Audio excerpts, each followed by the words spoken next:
एक ओंकार सतगुर प्रसाद।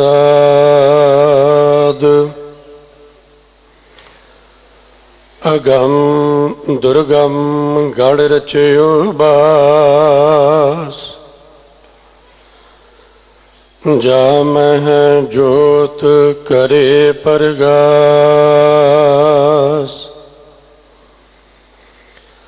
अगम दुर्गम गढ़ रचयो बास, जामह जोत करे परगास। बिजली चमक हुई आनंद,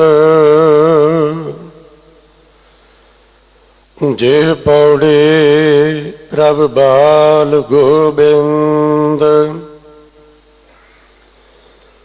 एह जियो राम नाम लिव लागै, जरा मरण छूटै परम भागै। रहाउ बरन बरन स्यों मन ही प्रीत, हौ मैं गावना गावे गीत। अनहद शब्द होत चुनकार,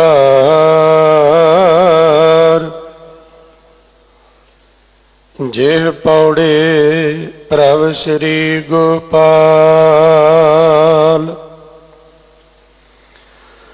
खंडल मंडल मंडल मंडा,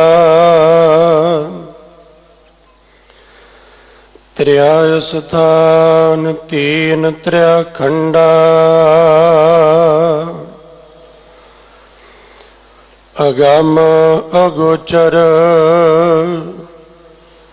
रहया अब अंत, पार ना पावे को धरनी धर्मंत। कदली पोहप धूप परगास, राज पंकज मह लियो निवास। द्वादश दल अब अंतरमंत, जय पौड़े श्री कमला कंत। अरद उर्द मुख लागू कास, सोन मंडल मह कर परगास। उहाँ सूरज नाही चंद,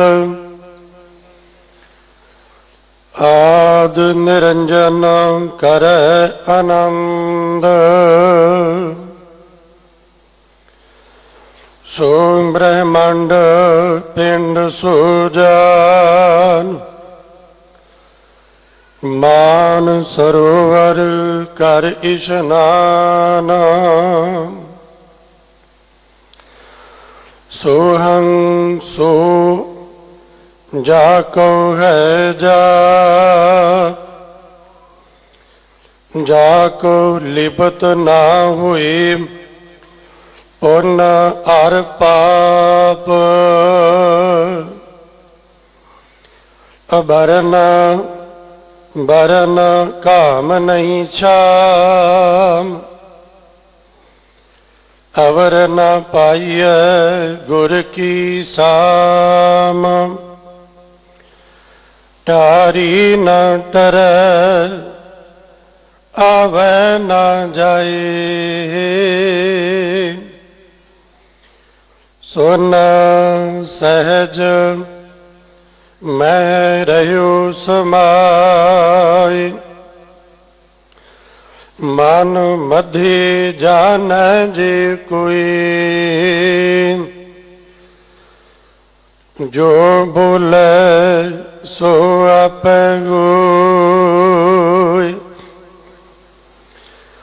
जोत मंत्र मन अस्थिर करे, कह कबीर सो प्राणी तरै।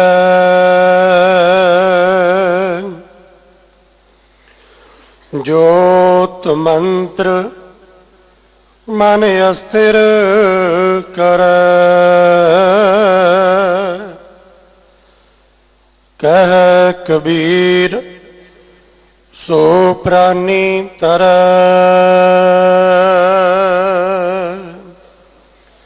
वाहिगुरु जी का खालसा, वाहिगुरु जी की फतेह। भैरव राग दी भगत बाणी विचों भगत कबीर साहब जी दे इस पावन पवित्र शब्द दी विचार सन्मान सत्कारयोग पंथ प्रसिद्ध विद्वान ज्ञानी निर्मल सिंह जी धूलकोट आप संगतां नूं सरवण करवा रहे हैं।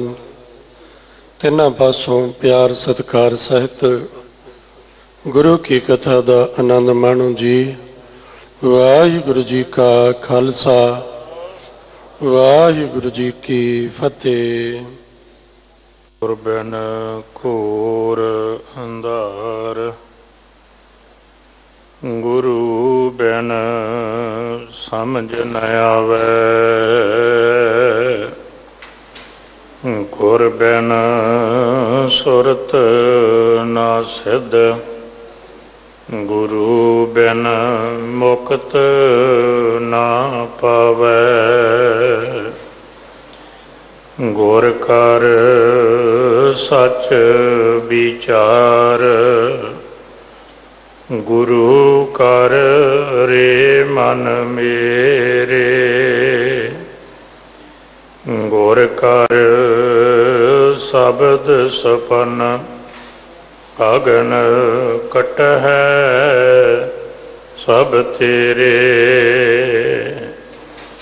गुर नैन बैन, गुर गुर करहो। गुरु सत कव नल कहै,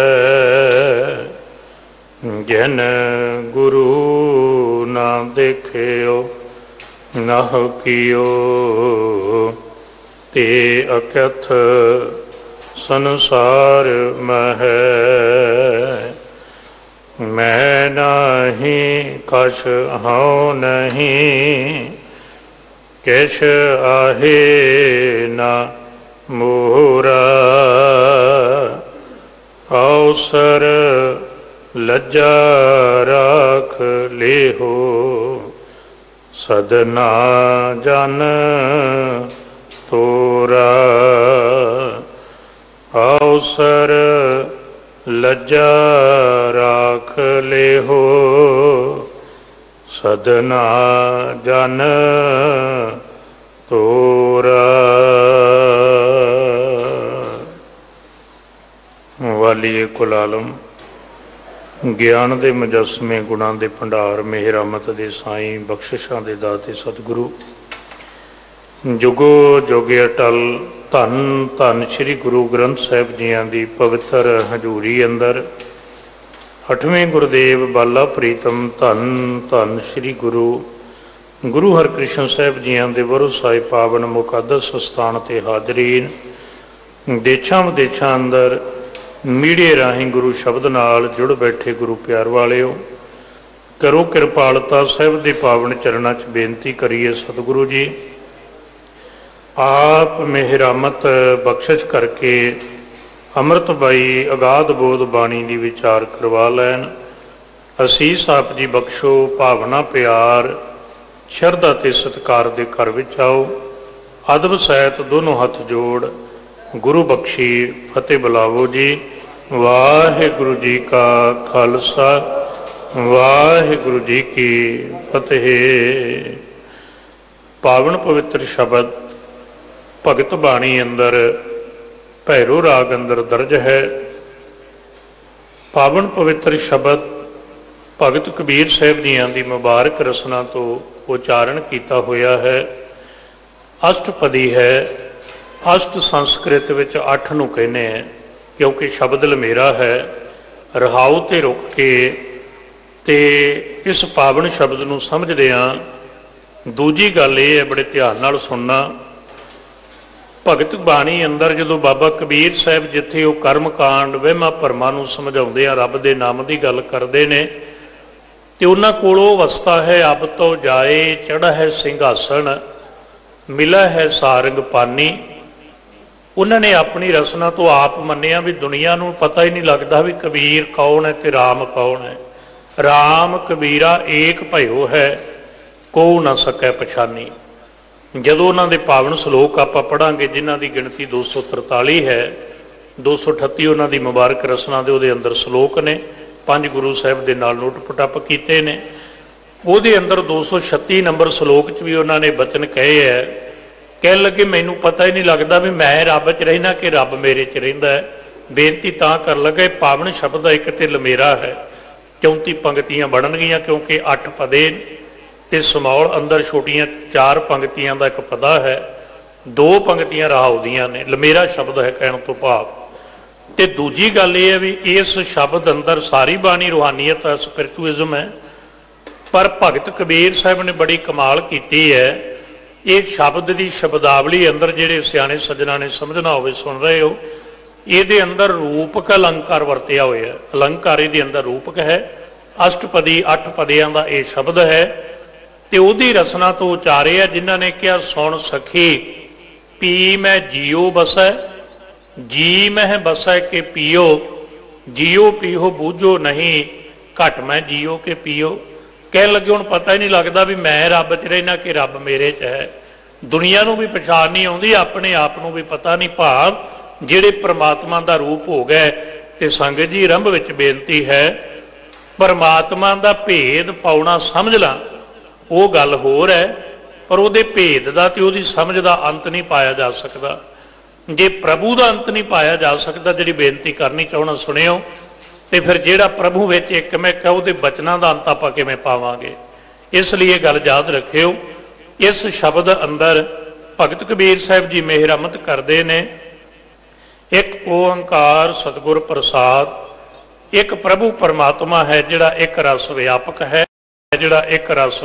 ਹੈ, ਔਰ ਇੱਕ ਬੇਨਤੀ ਫਿਰ ਯਾਦ ਰੱਖਿਓ, ਜਦੋਂ ਸਨਾਤਨ ਮਤ ਵਿੱਚ ਓਮ ਪਾਇਆ ਜਾਂਦਾ ਤੇ ਪਹਿਲਾਂ ਆਪਾਂ ਕਹੀਏ ਗਣਿਤ ਦਾ ਹਿੰਦਸਾ ਤੀਆ ਵਾਇਆ ਜਾਂਦਾ, ਤੀਆ ਓਮ ਤੋਂ ਪਹਿਲਾਂ। ਤੇ ਸਤਿਗੁਰੂ ਸੱਚੇ ਪਾਤਸ਼ਾਹ ਨੇ ਕਿਰਪਾ ਕਰਦਿਆਂ ਕਦੇ ਇੱਕ ਓੰਕਾਰ ਦਾ ਰੂਪ ਵੇਖਿਓ, ਤੇ ਜੇ ਤੁਸੀਂ ਦਰਸ਼ਨ ਕਰੋ ਕਦੇ ਪੁਰਾਤਨ ਸਰੂਪਾਂ ਦੀ ਗੱਲਾਂ ਸਮਝ ਆਉਂਦੀਆਂ ਸਾਨੂੰ। ਇਸ ਪਾਸਿਓਂ ਸਿੱਖ ਅਸੀਂ ਅੱਜ ਹਟ ਰਹੇ ਹਾਂ। ਆਮ ਸੰਗਤ ਦੀ ਗੱਲ ਸਰੋਤਿਆਂ ਦੀ ਛੱਡੋ, ਸੁਣਾਉਣ ਵਾਲੇ ਇਸ ਗੱਲ ਤੋਂ ਪਿੱਛੇ ਹਟ ਗਏ। ਹੁਣ ਓੰਕਾਰ ਸਤਿਗੁਰੂ ਨੇ ਕਿਰਪਾ ਕੀਤੀ ਹੈ। ਇੱਕ ਤੇ ਕਾਰ ਹੁੰਦਾ ਸੰਸਕ੍ਰਿਤ ਦਾ ਸ਼ਬਦ, ਇੱਕ ਦਾ ਅਰਥ ਤੇ ਵਾਹਿਦ ਇੱਕ ਹੋ ਗਿਆ, ਹਿੰਦਸੇ ਵਾਲਾ ਇੱਕ ਹੋ ਗਿਆ। ਓੰਕਾਰ ਤੇ 3 ਅੱਖਰਾਂ ਦਾ ਰੂਪ ਹੈ, ਓਕਾਰ ਆਕਾਰ ਮਕਾਰ। ਤੇ ਸਤਿਗੁਰੂ ਨੇ ਜਿਹੜਾ ਉਹ ਤੀਆ ਵਾਉਂਦੇ ਨੇ ਨਾ, ਉਹ ਤੋਂ ਓਮ ਬਣਾਉਂਦੇ ਨੇ। ਉਹਦੇ ਅੱਗੇ ਏਕਾ ਲਾ ਕੇ ਸਮਝਾ ਦਿੱਤਾ ਕਿ ਜਿਵ ਤਿਸ ਭਾਵੈ ਤਿਵੈ ਚਲਾਵੈ, ਜਿਵ ਹੋਵੈ ਫਰਮਾਨ। ਸਭ ਕੁਝ ਇੱਕ ਦੇ ਅੰਡਰ ਹੈ, ਹੈਂਡਲ ਉਹ ਹੀ ਕਰਦਾ ਹੈ, ਚਲਾਉਣ ਵਾਲਾ ਉਹੀ ਹੈ। ਤੇ ਜਿਹੜਾ ਓੰਕਾਰ ਕਾਰ ਸ਼ਬਦ ਹੈ ਸੰਸਕ੍ਰਿਤ ਦਾ, ਜਿਹਨੂੰ ਸਾਨੂੰ ਲਕੀਰ ਲੱਗਦੀ ਹੈ ਨਾ ਜਿਹੜੀ, ਇਹ ਅਸਲ ਵਿੱਚ ਸੰਸਕ੍ਰਿਤ ਦਾ ਵਰਡ ਹੈ, ਅੱਖਰ ਹੈ, ਉਹ ਹੈ ਕਾਰ। ਕਾਰ ਜਿਹਦੇ ਪਿੱਛੇ ਲੱਗ ਜਾਏ, ਜਿਹੜੇ ਸ਼ਬਦ ਦੇ ਪਿੱਛੇ ਕਾਰ ਪਛੇਤਰ ਲੱਗ ਜਾਏ, ਪਿੱਛੇ ਲੱਗ ਜਾਏ, ਉਹਦਾ ਅਰਥ ਸਦੀਵੀ ਹੋ ਜਾਂਦਾ। ਓੰਕਾਰ ਦਾ ਅਰਥ ਹੈ ਉਹ ਪ੍ਰਮਾਤਮਾ ਜਿਹੜਾ ਸਦੀਵੀ ਹੈ, ਜਿਹੜਾ ਚਾਰੇ ਯੁੱਗਾਂ ਵਿੱਚ ਕਹਿ ਲਓ, ਚਾਰੇ ਅਵਸਥਾ ਵਿੱਚ ਜਿਹੜਾ ਸੱਤ ਹੈ। ਕਿਉਂਕਿ ਦੁਨੀਆ ਨੇ 3 ਕਹੀਆਂ ਤੇ ਗੁਰੂ ਗ੍ਰੰਥ ਸਾਹਿਬ ਨੇ ਕਿਹਾ ਆਦ ਸੱਚ, ਜੁਗਾਦ ਸੱਚ, ਹੈ ਭੀ ਸੱਚ, ਨਾਨਕ ਹੋਸੀ ਭੀ ਸੱਚ। ਮਿਲਦਾ ਕਿੱਦਾਂ ਹੈ ਸਤਿਗੁਰ ਪ੍ਰਸਾਦ? ਜਦੋਂ ਕੋਈ ਗੁਰੂ ਨਾਲ ਜੁੜਦਾ ਹੈ, ਗੁਰੂ ਕੀ ਮੱਤ ਨਾਲ ਜੁੜਿਆ, ਗੁਰੂ ਦੀ ਬਖਸ਼ਿਸ਼ ਨਾਲ, ਮਾਲਕ ਦੀ ਮਿਹਰਮਤ ਨਾਲ ਉਹਦੀ ਪ੍ਰਾਪਤੀ ਹੁੰਦੀ ਹੈ। ਭੈਰੋ ਕਬੀਰ ਜੀਓ, ਭੈਰੋ ਰਾਗ ਅੰਦਰ ਭਗਤ ਕਬੀਰ ਜੀਓ का शब्द है। एक बेनती फिर सुनियो, ਧੰਨ ਗੁਰੂ ਨਾਨਕ ਸਾਹਿਬ ਸਤਿਗੁਰੂ ਜੀ ਤੋਂ ਲੈ ਕੇ ਕਦੇ ਬਾਣੀ ਦੀ ਗਿਣਤੀ ਕਰਿਓ। ਜੇ ਆਪਾਂ ਵਿਦਵਾਨਾਂ ਮੁਤਾਬਕ ਵੇਖਾਂਗੇ ਨਾ ਜੀ, ਤੇ ਗੁਰਬਾਣੀ ਨੂੰ ਵਾਚਦਿਆਂ ਆਪਾਂ ਇਹ ਗੱਲ ਆਪਣੇ ਧਿਆਨ ਚ ਆਉਂਦੀ ਹੈ। 958 ਸ਼ਬਦ ਗੁਰੂ ਨਾਨਕ ਸਾਹਿਬ ਜੀਆਂ ਦੇ, 63 ਸਲੋਕ ਗੁਰੂ ਅੰਗਦ ਦੇਵ ਸਾਹਿਬ ਜੀਆਂ ਦੇ, 885 ਦੇ ਕਰੀਬ ਸ਼ਬਦ ਗੁਰੂ ਅਮਰਦਾਸ ਸਾਹਿਬ, 644 ਸ਼ਬਦ ਗੁਰੂ ਰਾਮਦਾਸ ਸਾਹਿਬ, 2318 ਸ਼ਬਦ ਗੁਰੂ ਅਰਜਨ ਦੇਵ ਸਾਹਿਬ। ਇੱਕ ਵੀ ਥਾਂ ਤੇ ਤੁਹਾਨੂੰ ਲਿਖਿਆ ਨਹੀਂ ਮਿਲਦਾ ਵੀ ਬਾਣੀ ਗੁਰੂ ਅਰਜਨ ਦੇਵ ਜੀਓ ਕੀ, ਸਮਝਿਓ ਕਬੀਰ ਜੀਓ। ਕਿਉਂ? ਜਦੋਂ ਆਪਣੀ ਮੁਬਾਰਕ ਰਸਨਾ ਤੋਂ ਬਾਣੀ ਆਈ ਨਾ, ਤੇ ਕੇਵਲ ਸਰੀਰ ਦੀ ਬਣਤਰ ਸਮਝਾਉਣ ਲਈ ਮਹੱਲਾ ਲਿਖਿਆ, ਪਹਿਲਾ, ਦੂਜਾ, ਤੀਜਾ, ਚੌਥਾ, ਪੰਜਵਾਂ, ਨੌਵਾਂ। ਪਰ ਜਦੋਂ ਭਗਤਾਂ ਨੂੰ ਸਥਾਨ ਦਿੱਤਾ ਹੈ ਤੇ ਬਾਣੀ ਦੇ ਨਾਲ ਉਹਨਾਂ ਦਾ ਨਾਮ ਲਿਖ ਕੇ ਜੀਓ ਸ਼ਬਦ ਵਰਤਿਆ, ਐਦੋਂ ਵੱਧ ਕਿਹੜਾ ਘਰ ਹੈ ਜਿਹੜਾ ਕਿਸੇ ਨੂੰ ਸਤਿਕਾਰ ਦੇ ਦੇਵੇਗਾ? ਉਹਨਾਂ ਲਈ ਜੀਓ ਸ਼ਬਦ ਵਰਤਿਆ। ਭੈਰੋ ਕਬੀਰ ਜੀਓ ਅਸ਼ਟਪਦੀ, 8 ਪਦਿਆਂ ਦਾ ਇੱਕ ਸ਼ਬਦ ਹੈ। ਅਸ਼ਟਪਦੀ 8 ਪਦੇ। ਘਰ ਦੂਜਾ, ਇਸ ਸ਼ਬਦ ਨੂੰ ਕੀਰਤਨ ਕਰਨ ਲੱਗਿਆਂ, ਗਾਇਨ ਕਰਨ ਲੱਗਿਆਂ ਦੂਜੇ ਘਰ ਵਿੱਚ ਤਾਲ ਵਿੱਚ ਗਾਉਣ ਦਾ ਸਾਹਿਬ ਗੁਰੂ ਗ੍ਰੰਥ ਸਾਹਿਬ ਜੀ ਅੰਦਰ ਬਾਬਾ ਕਬੀਰ ਸਾਹਿਬ ਜੀ ਉਪਦੇਸ਼ ਦਿੰਦੇ ਨੇ। ਹੁਣ ਅਗਲਾ ਜਿਹੜਾ ਸ਼ਬਦ ਹੈ, ਸ਼ਬਦ ਦੀ ਆਰੰਭਤਾ ਤੋਂ ਪਹਿਲਾਂ ਇੱਕ ਨੁਕਤਾ ਹੋਰ ਲਿਓ। ਜਿਹੜੇ ਬਾਣੀ ਪੜ੍ਹਦੇ ਹੋ ਖਾਸ ਕਰਕੇ ਬੜੇ ਧਿਆਨ ਨਾਲ ਸੁਣਿਓ। ਜਿਹੜੇ ਆਪ ਬਾਣੀ ਪੜ੍ਹਦੇ ਹੋ, ਸਾਰੀ ਗੁਰੂ ਗ੍ਰੰਥ ਸਾਹਿਬ ਦੀ ਬਾਣੀ ਅੰਦਰ ਇਹ ਫਾਰਮੂਲਾ ਲਾਗੂ ਹੁੰਦਾ ਹੈ। ਬਿਲਕੁਲ ਸੰਖੇਪ ਤਿੰਨਾਂ ਪਾਸਿਆਂ ਤੋਂ ਆਪਾਂ ਇਹਨੂੰ ਸਮਝਣਾ ਹੈ। ਜੇ ਤਾਂ ਤੁਸੀਂ ਵਿਆਕਰਨ ਪੜ੍ਹੋਗੇ, ਸਾਹਿਤ ਦਾ, ਭਾਸ਼ਾ ਦਾ, ਭਾਸ਼ਾ ਵਿਆਕਰਨ ਪੜ੍ਹੋਗੇ ਨਾ, ਗ੍ਰਾਮਰ, ਉੱਥੇ ਤੁਹਾਨੂੰ ਇਹ ਲਿਖਿਆ ਮਿਲੇਗਾ ਵੀ ਜਿਹੜੀ ਲਗ ਮਾਤਰ ਹੈ ਨਾ, ਉਹ ਚਰਨ ਪੈਰਾਂ ਵਾਲੇ ਦੀ ਹੁੰਦੀ। ਵਿਆਕਰਨ ਇਹ ਲਿਖਦਾ ਹੈ। ਤੇ ਜਦੋਂ ਪੜ੍ਹਦੇ ਸਾਂ ਕਦੇ ਪੁਰਾਤਨ ਸਿਆਣੇ ਗੁਰਮੁਖਾਂ ਕੋਲੋਂ, ਅੱਜ ਥੋੜੀ ਕੋਈ ਸਿਖਾਲਦਾ, ਕੋਈ ਵਿਰਲੀਆਂ ਥਾਵਾਂ ਹਨ ਜਿੱਥੇ ਸਿਖਾਲਿਆ ਜਾਂਦਾ, ਨਹੀਂ ਤੇ ਹੁਣ ਕੇਵਲ ਆਪਾਂ ਸ਼ਬਦ ਵਰਤ ਸਕਦੇ ਵੀ ਬਾਹਰ ਕੱਢਣ ਦਾ ਯਤਨ ਹੈ। ਖੈਰ, ਦੂਜਾ ਸ਼ਬਦ ਇਹ ਵਰਤਿਆ ਜਾਂਦਾ ਧਰਮ ਦੀ ਦੁਨੀਆ 'ਚ। ਜਦੋਂ ਤਾਂ ਤੁਸੀਂ ਭਾਸ਼ਾ ਦੀ ਦੁਨੀਆ ਵੇਖੋਗੇ, ਉੱਥੇ ਤੁਹਾਨੂੰ ਵਿਆਕਰਨ ਵਿੱਚ ਇਹ ਲਿਖਿਆ ਮਿਲੇਗਾ ਕਿ ਲਾਗ ਮਾਤਰ ਪੈਰ ਵਾਲੇ ਦੀ ਹੁੰਦੀ ਹੈ। ਜਦੋਂ ਧਾਰਮਿਕ ਲੋਕ ਪੜ੍ਹਾਉਂਦੇ ਸਨ ਬਾਣੀ ਪੜ੍ਹਨੀ, ਮਹਾਤਮਾ ਜਨ ਸਿਆਣੇ ਮਹਾਂਪੁਰਸ਼, ਉਹਨਾਂ ਦੇ ਸ਼ਬਦ ਹੁੰਦੇ ਨੇ, ਧਰਮ ਦੇ ਸ਼ਬਦ ਇਹ ਨੇ ਕਿ ਜਿਹੜੀ ਲਗ ਮਾਤਰ ਹੈ ਉਹ ਚਰਨਾਂ ਵਾਲੇ ਦੀ ਹੁੰਦੀ ਹੈ। ਹੁਣ ਪਹਿਲਾ ਸ਼ਬਦ ਹੈ ਆਗਮ। ਅਗਮ ਦਾ ਅਰਥ ਤੁਸੀਂ ਸਮਝਦੇ ਹੋ ਜਿਹੜਾ ਗਿਆਨ ਕਰਮ ਇੰਦਰੀਆਂ ਤੋਂ ਪਰੇ ਹੋਵੇ। ਤੇ ਅਗਲਾ ਸ਼ਬਦ ਹੈ, ਹੁਣ ਦੱਦਾ ਹੈ ਤੇ ਚਰਨਾ ਚਰਾਰਾ ਹੈ ਤੇ ਨਾਲ ਹੀ ਔਂਕੜ ਹੈ, ਗੱਗਾ ਤੇ ਮੰਮਾ ਹੈ। ਹੁਣ ਜਦੋਂ ਅਸੀਂ ਅਜੋਕਾ ਵਿਆਕਰਨ ਪੜ੍ਹਾਂਗੇ ਨਾ, ਤੇ ਵੇਖੋ ਅਸੀਂ ਅਕਸਰ ਹੀ ਪੜ੍ਹਦੇ ਗੁਸਤਾਖੀ ਮਾਪ ਚੱਲ ਚੱਲ ਕੇ ਮਨੁੱਖ ਸਿੱਖਦਾ, ਪੂਰਾ ਕੇਵਲ ਗੁਰੂ ਤੇ ਰੱਬ ਹੈ। ਆਪਣੀ ਜ਼ਿੰਦਗੀ ਵਿੱਚ ਗੱਲ ਚੇਤੇ ਰੱਖਿਓ।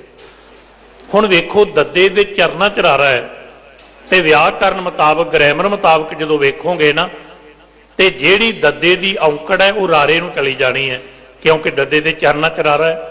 ਇਹਦਾ ਇੱਕ ਮੈਥਡ ਹੋਰ ਵੀ ਇੱਕ ਗੁਰਮੁਖ ਨੇ ਬੜਾ ਸੋਹਣਾ ਸਮਝਾਇਆ ਆਪਣੀ ਜ਼ਿੰਦਗੀ, ਬਹੁਤ ਧਿਆਨ ਨਾਲ ਸੁਣਨ ਵਾਲਾ ਇਹਨੂੰ ਆਪਣੀ ਜ਼ਿੰਦਗੀ ਸਮਝਿਓ।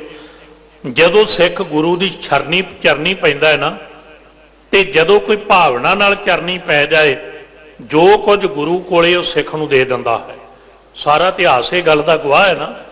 ਗੁਰੂ ਅਮਰਦਾਸ ਸਾਹਿਬ ਦੀ ਚਰਨੀ ਪੈ ਗਏ ਭਾਈ ਜੇਠਾ ਜੀ, ਤੇ ਵੇਖੋ ਸਮਰੱਥ ਗੁਰੂ ਨੇ ਸਿਰ ਤੇ ਹੱਥ ਰੱਖ ਕੇ ਤਖਤ ਹੀ ਦੇ ਦਿੱਤਾ ਹੈ। ਇਤਿਹਾਸ ਗਵਾਹ ਇਹਨਾਂ ਗੱਲਾਂ ਦਾ। ਗੁਰੂ ਦੀ ਚਰਨੀ ਕੋਈ ਭਾਵਨਾ ਨਾਲ ਪੈ ਜਾਏ, ਸੁਣਿਓ, ਚਰਨੀ ਪੈਣ ਵਾਲੇ ਨੂੰ, ਭਾਵਨਾ ਵਾਲੇ ਨੂੰ ਗੁਰੂ ਸਭ ਕੁਝ ਦੇ ਦਿੰਦਾ ਹੈ। ਤੇ ਫਿਰ ਕੀ ਅੱਖਰ ਇਹਦਾ ਕੰਮ ਨਹੀਂ ਕਰਦਾ? ਅੱਖਰ ਵੀ ਇਹੀ ਕੰਮ ਕਰਦਾ ਹੈ। ਜਿਹੜਾ ਅੱਖਰ, ਜਿਹੜੇ ਅੱਖਰ ਦੇ ਚਰਨੀ ਪੈ ਜਾਏ, ਉਹ ਚਰਨੀ ਪਏ ਹੋਏ ਨੂੰ ਕਹਿੰਦਾ ਵੀ ਜਿਹੜਾ ਕੁਝ ਮੇਰੇ ਕੋਲੇ ਤੂੰ ਲੈ ਲੈ।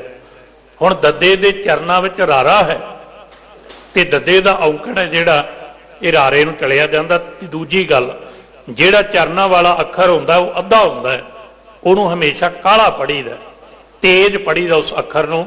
ਜਿਵੇਂ ਤੁਸੀਂ ਬਾਣੀ ਅੰਦਰ ਨਾ ਜੀ, ਆਨੰਦ ਸਾਹਿਬ ਦੀ 7ਵੀਂ ਪੌੜੀ 'ਚ ਵੀ ਇਹ ਦੋਵੇਂ ਸ਼ਬਦ ਆ ਜਾਂਦੇ ਨੇ।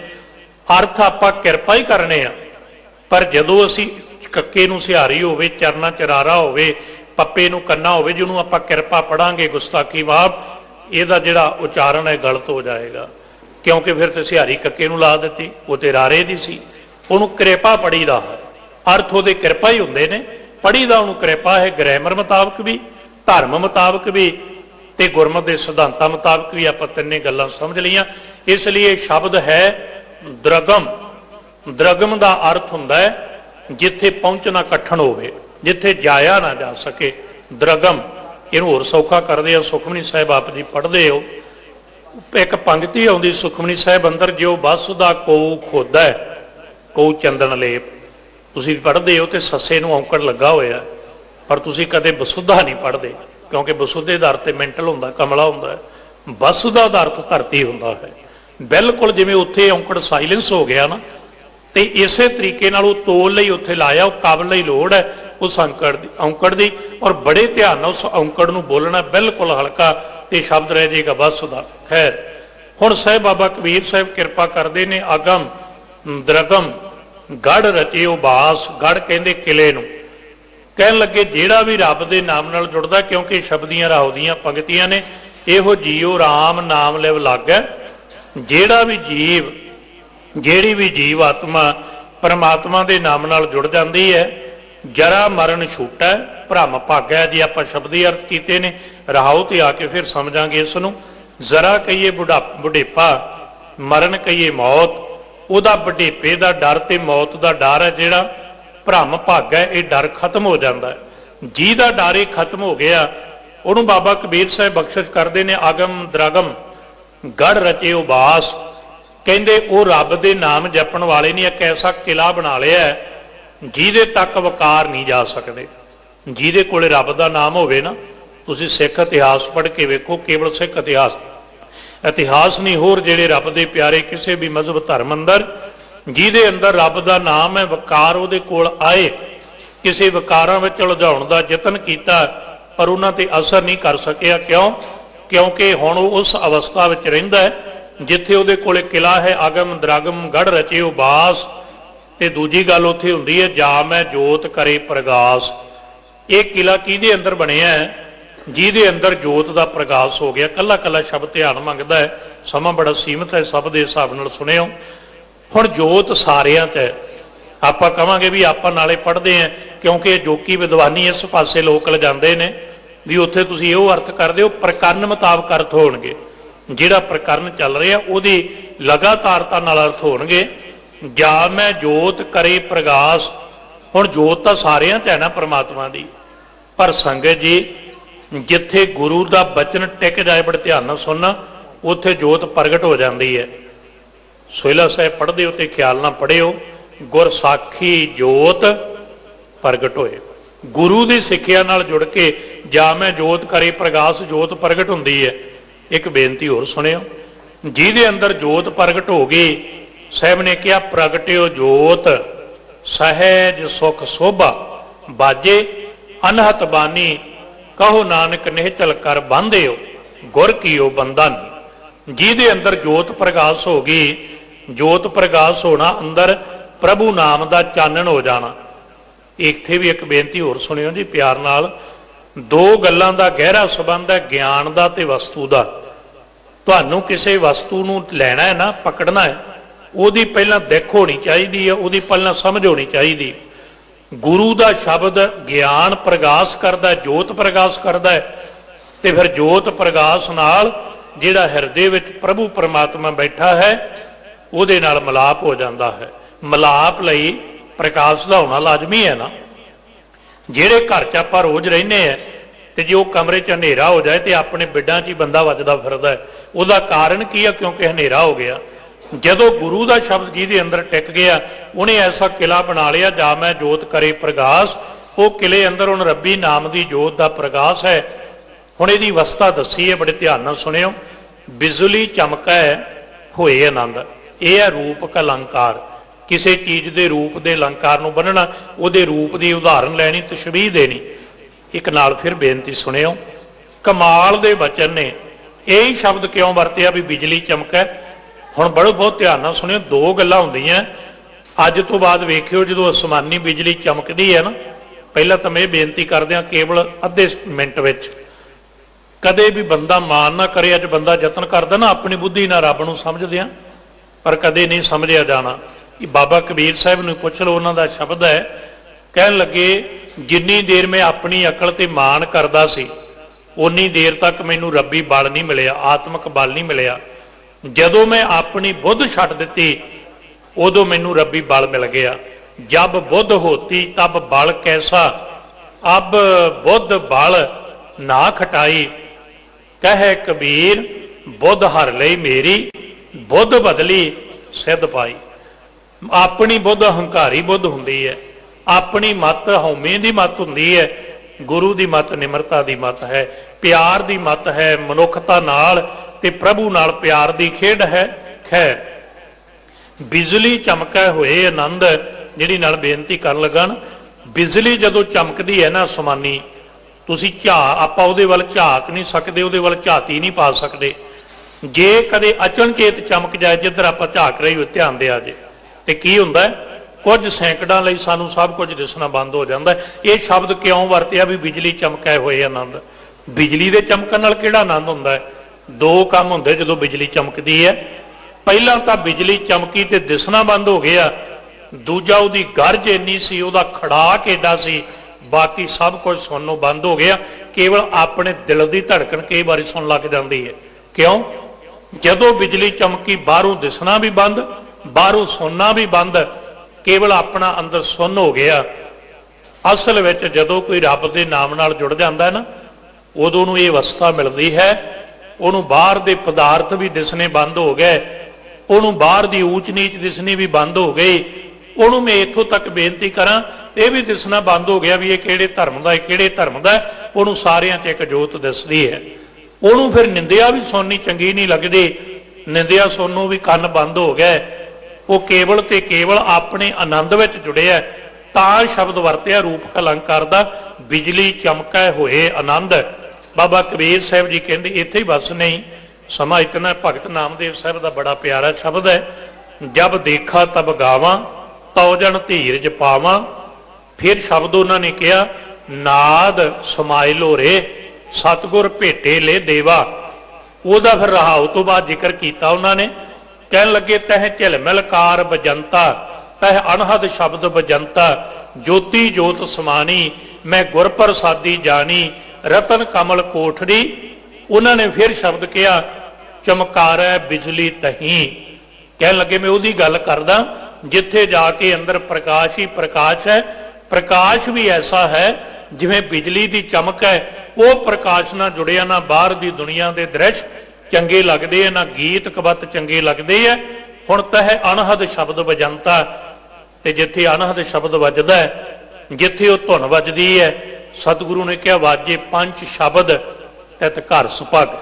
वो घर वो हिरदा भागां वाला हो जाता है। इसलिए बड़े अगम्मी शब्द ने, शब्दी अर्थ करके खड़ा नहीं छुटता। बिजली चमकै होए आनंद, बाबा कबीर साहब कहते वो आनंद बन गया। हुण बाहर दी निंदिया तात पराई कुछ ना दिसदा ना मैनू सुनदा है। ये अवस्था कित्थे हुंदी है? जेहे पौड़े प्रभ बाल गोबिंद। पौड़े का अर्थ है टिकाना। हुण आपां उधर गए तो टाइम चाहिए भी शब्द कित्थों आया। ये पौड़े का अर्थ है टिकाना। पौड़े तो पौड़ा बन गया जिहदे ते आपां पैर रखदे।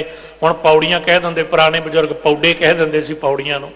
जे पौड़े बाल गोबिंद कहते ये अवस्था उत्थे बनती है जेड़े हिरदे विच आप गोबिंद प्रभु परमात्मा बाल रूप होके आ जाता। एक बेनती इत्थे होर सुनियो, परमात्मा नूं पहले बंद विच पहले पदे च बाल रूप क्यों कहा? क्योंकि जेड़े धर्म की बंदे दे अंदर बाल अवस्था नहीं ना आई, वो कदे प्रभु नूं नहीं मिलता। बाल अवस्था के तीन मुढ़ले गुण हुंदे है। पहला गुण हुंदा जिहड़ा बच्चा हुंदा है ना, ਉਹਨੂੰ 5 रुपए की चीज़ दे दिओ, ਉਹਨੂੰ 5 ਲੱਖ ਦੀ ਦੇ ਦਿਓ, ਉਹਦੇ ਲਈ ਸਾਰੇ ਖਿਡੌਣੇ ਹੁੰਦੇ। ਬੱਚੇ 'ਚ ਪਕੜ ਨਹੀਂ ਹੁੰਦੀ। ਉਹ 5 रुपए ਦਾ ਖਿਡੌਣਾ ਵੀ ਤੋੜ ਦਿੰਦਾ, 500 ਦਾ ਵੀ ਤੋੜ ਦਿੰਦਾ। ਈਵਨ ਕਿ ਆਪਾਂ ਵੇਖਨੇ ਅੱਗੇ ਪੁਰਾਤਨ ਸੱਭਿਆਚਾਰ, ਬੱਚਾ ਮਿੱਟੀ ਦਾ ਘਰ ਬਣਾਉਂਦਾ, ਖੇਡਦਾ ਘਰ ਨੂੰ ਜਾਣ ਲੱਗਿਆਂ ਤੋੜ ਦਿੰਦਾ। ਬੱਚੇ ਦੇ ਅੰਦਰ ਪਕੜ ਅਟੈਚਮੈਂਟ ਨਹੀਂ ਹੁੰਦੀ, ਉਹਦੇ ਲਈ ਪਦਾਰਥ ਹੈ, ਤਮਾਸ਼ਾ ਹੁੰਦਾ ਹੈ। ਇਹ ਅਵਸਥਾ ਕਿਹਦੇ ਅੰਦਰ ਹੈ? कलगी वाले बापू ने बचन कह, मैं हूं परम पुरख को दासा, वेखण आयो जगत तमाशा। जेड़ा जगत नूं तमाशा करके वो समझेगा। जे पौड़े बाल गोबिंद जिहदे अंदर प्रभु परमात्मा है, ओदी अवस्था है जिहड़ी बाल बुद्ध हो गई। क्या ना गुरु ग्रंथ साहिब जी ने धन्ना सेविया बाल बुद्ध। बाल बुद्धि हुंदी है जिथे कोई ईरखा नहीं, बच्चे लिए कोई वड्डा छोटा नहीं हुंदा। एक गरीब भिखारी का बच्चा राजे के बच्चे नाल खेडदा, उन्हां च कोई ईरखा नहीं, कोई द्वैश नहीं, कोई ऊच नीच नहीं, जिथे बराबरता का ताल होवे। तां कहा जे पौड़े बाल गोबिंद किनू ये अवस्था मिलती है? इहो जियो राम नाम लिव लागै, जिहदा जियो जिहदा अंदर प्रभु के नाम नाल जुड़ जाता है। जरा मरण छूटै भ्रम भागै। हुण इत्थे दो गल्लां ने संगत जी। जरा का अर्थ है बुढ़ेपा, मरण का अर्थ है मौत। बुढ़ेपे का डर किहनूं हुंदा पता? कदे सोचिया भी बंदा बुढ़े होने तो क्यों डरदा? असीं तुसीं सारे बुढ़े होने तो पता क्यों डरदे हैं? हालांकि पता है भी जे श्वास रहे तो बुढ़े होना, तो बुढ़े होए तो बुढ़ेपे तो बाद मरना भी, फिर डरदे पता क्यों है? बंदा बुढ़ा होने तो नहीं डरदा, मरण तो नहीं डरदा। पता की तो डरदा? इस गल तो डरदा भी रस छुट जाणगे। बुढ़ेपा आएगा दंद जाणगे खाण दा रस गया, बुढ़ेपा आएगा कन्न जवाब दे जाणगे सुन दा रस गया, अखां जाणगियां वेखण दा रस गया। ਜਿਹੜਾ रब के नाम नाल जुड़ गया, इहो जियो राम नाम लिव लागै, वो तो संगत जियो रसां की पकड़ी खत्म हो जाती है। गुरु ग्रंथ साहिब के बचन ने, यह रस छाड़ै ओह रस आवा, ओह रस पिया तो यह रस नहीं भावा। 7 साल की उम्र विच बाबा फरीद साहब कुरान मजीद के हाफज हो गए, मीनज जुबानी कंठ हो गई। तो जिदे रब के नाम का रस आया, उन्होंने कहा मां सब कुछ मिठा है, पर रब के नाम के मुकाबले फिर भी मिठा नहीं। फरीदा शक्कर खंड निवात गुड़ माखियों माझा, दुध सभे वस्तु मिठियां रब ना पुजन तुद। समा नहीं, 9 रस गिने गुरु ग्रंथ साहब ने। रस सोयना रस रूपा कामन, रस परमल की वास, रस घोड़े रस सेजा मंदर, रस मीठा रस मास। 9 रस ने पढ़ लियो श्री राग। ते जिहदे अंदर ये रसां दी पकड़ है ना, मैं नहीं कह रहा, गुरु ग्रंथ साहब कहते भुल जाए मैं रब के नाम नाल जुड़ गया। इते रस शरीर के कै घट नाम निवास, रब का नाम का रस किथे? जिदे वो रस आ गया उदे रस चले जाणगे। इसलिए बुढ़ेपे तो तां डरदा भी रस छुट जाणगे, मरण तो भी तां डरदा है भी जिहड़े पदार्थां का रस भोगना सी मैं हुणे ही चलिया।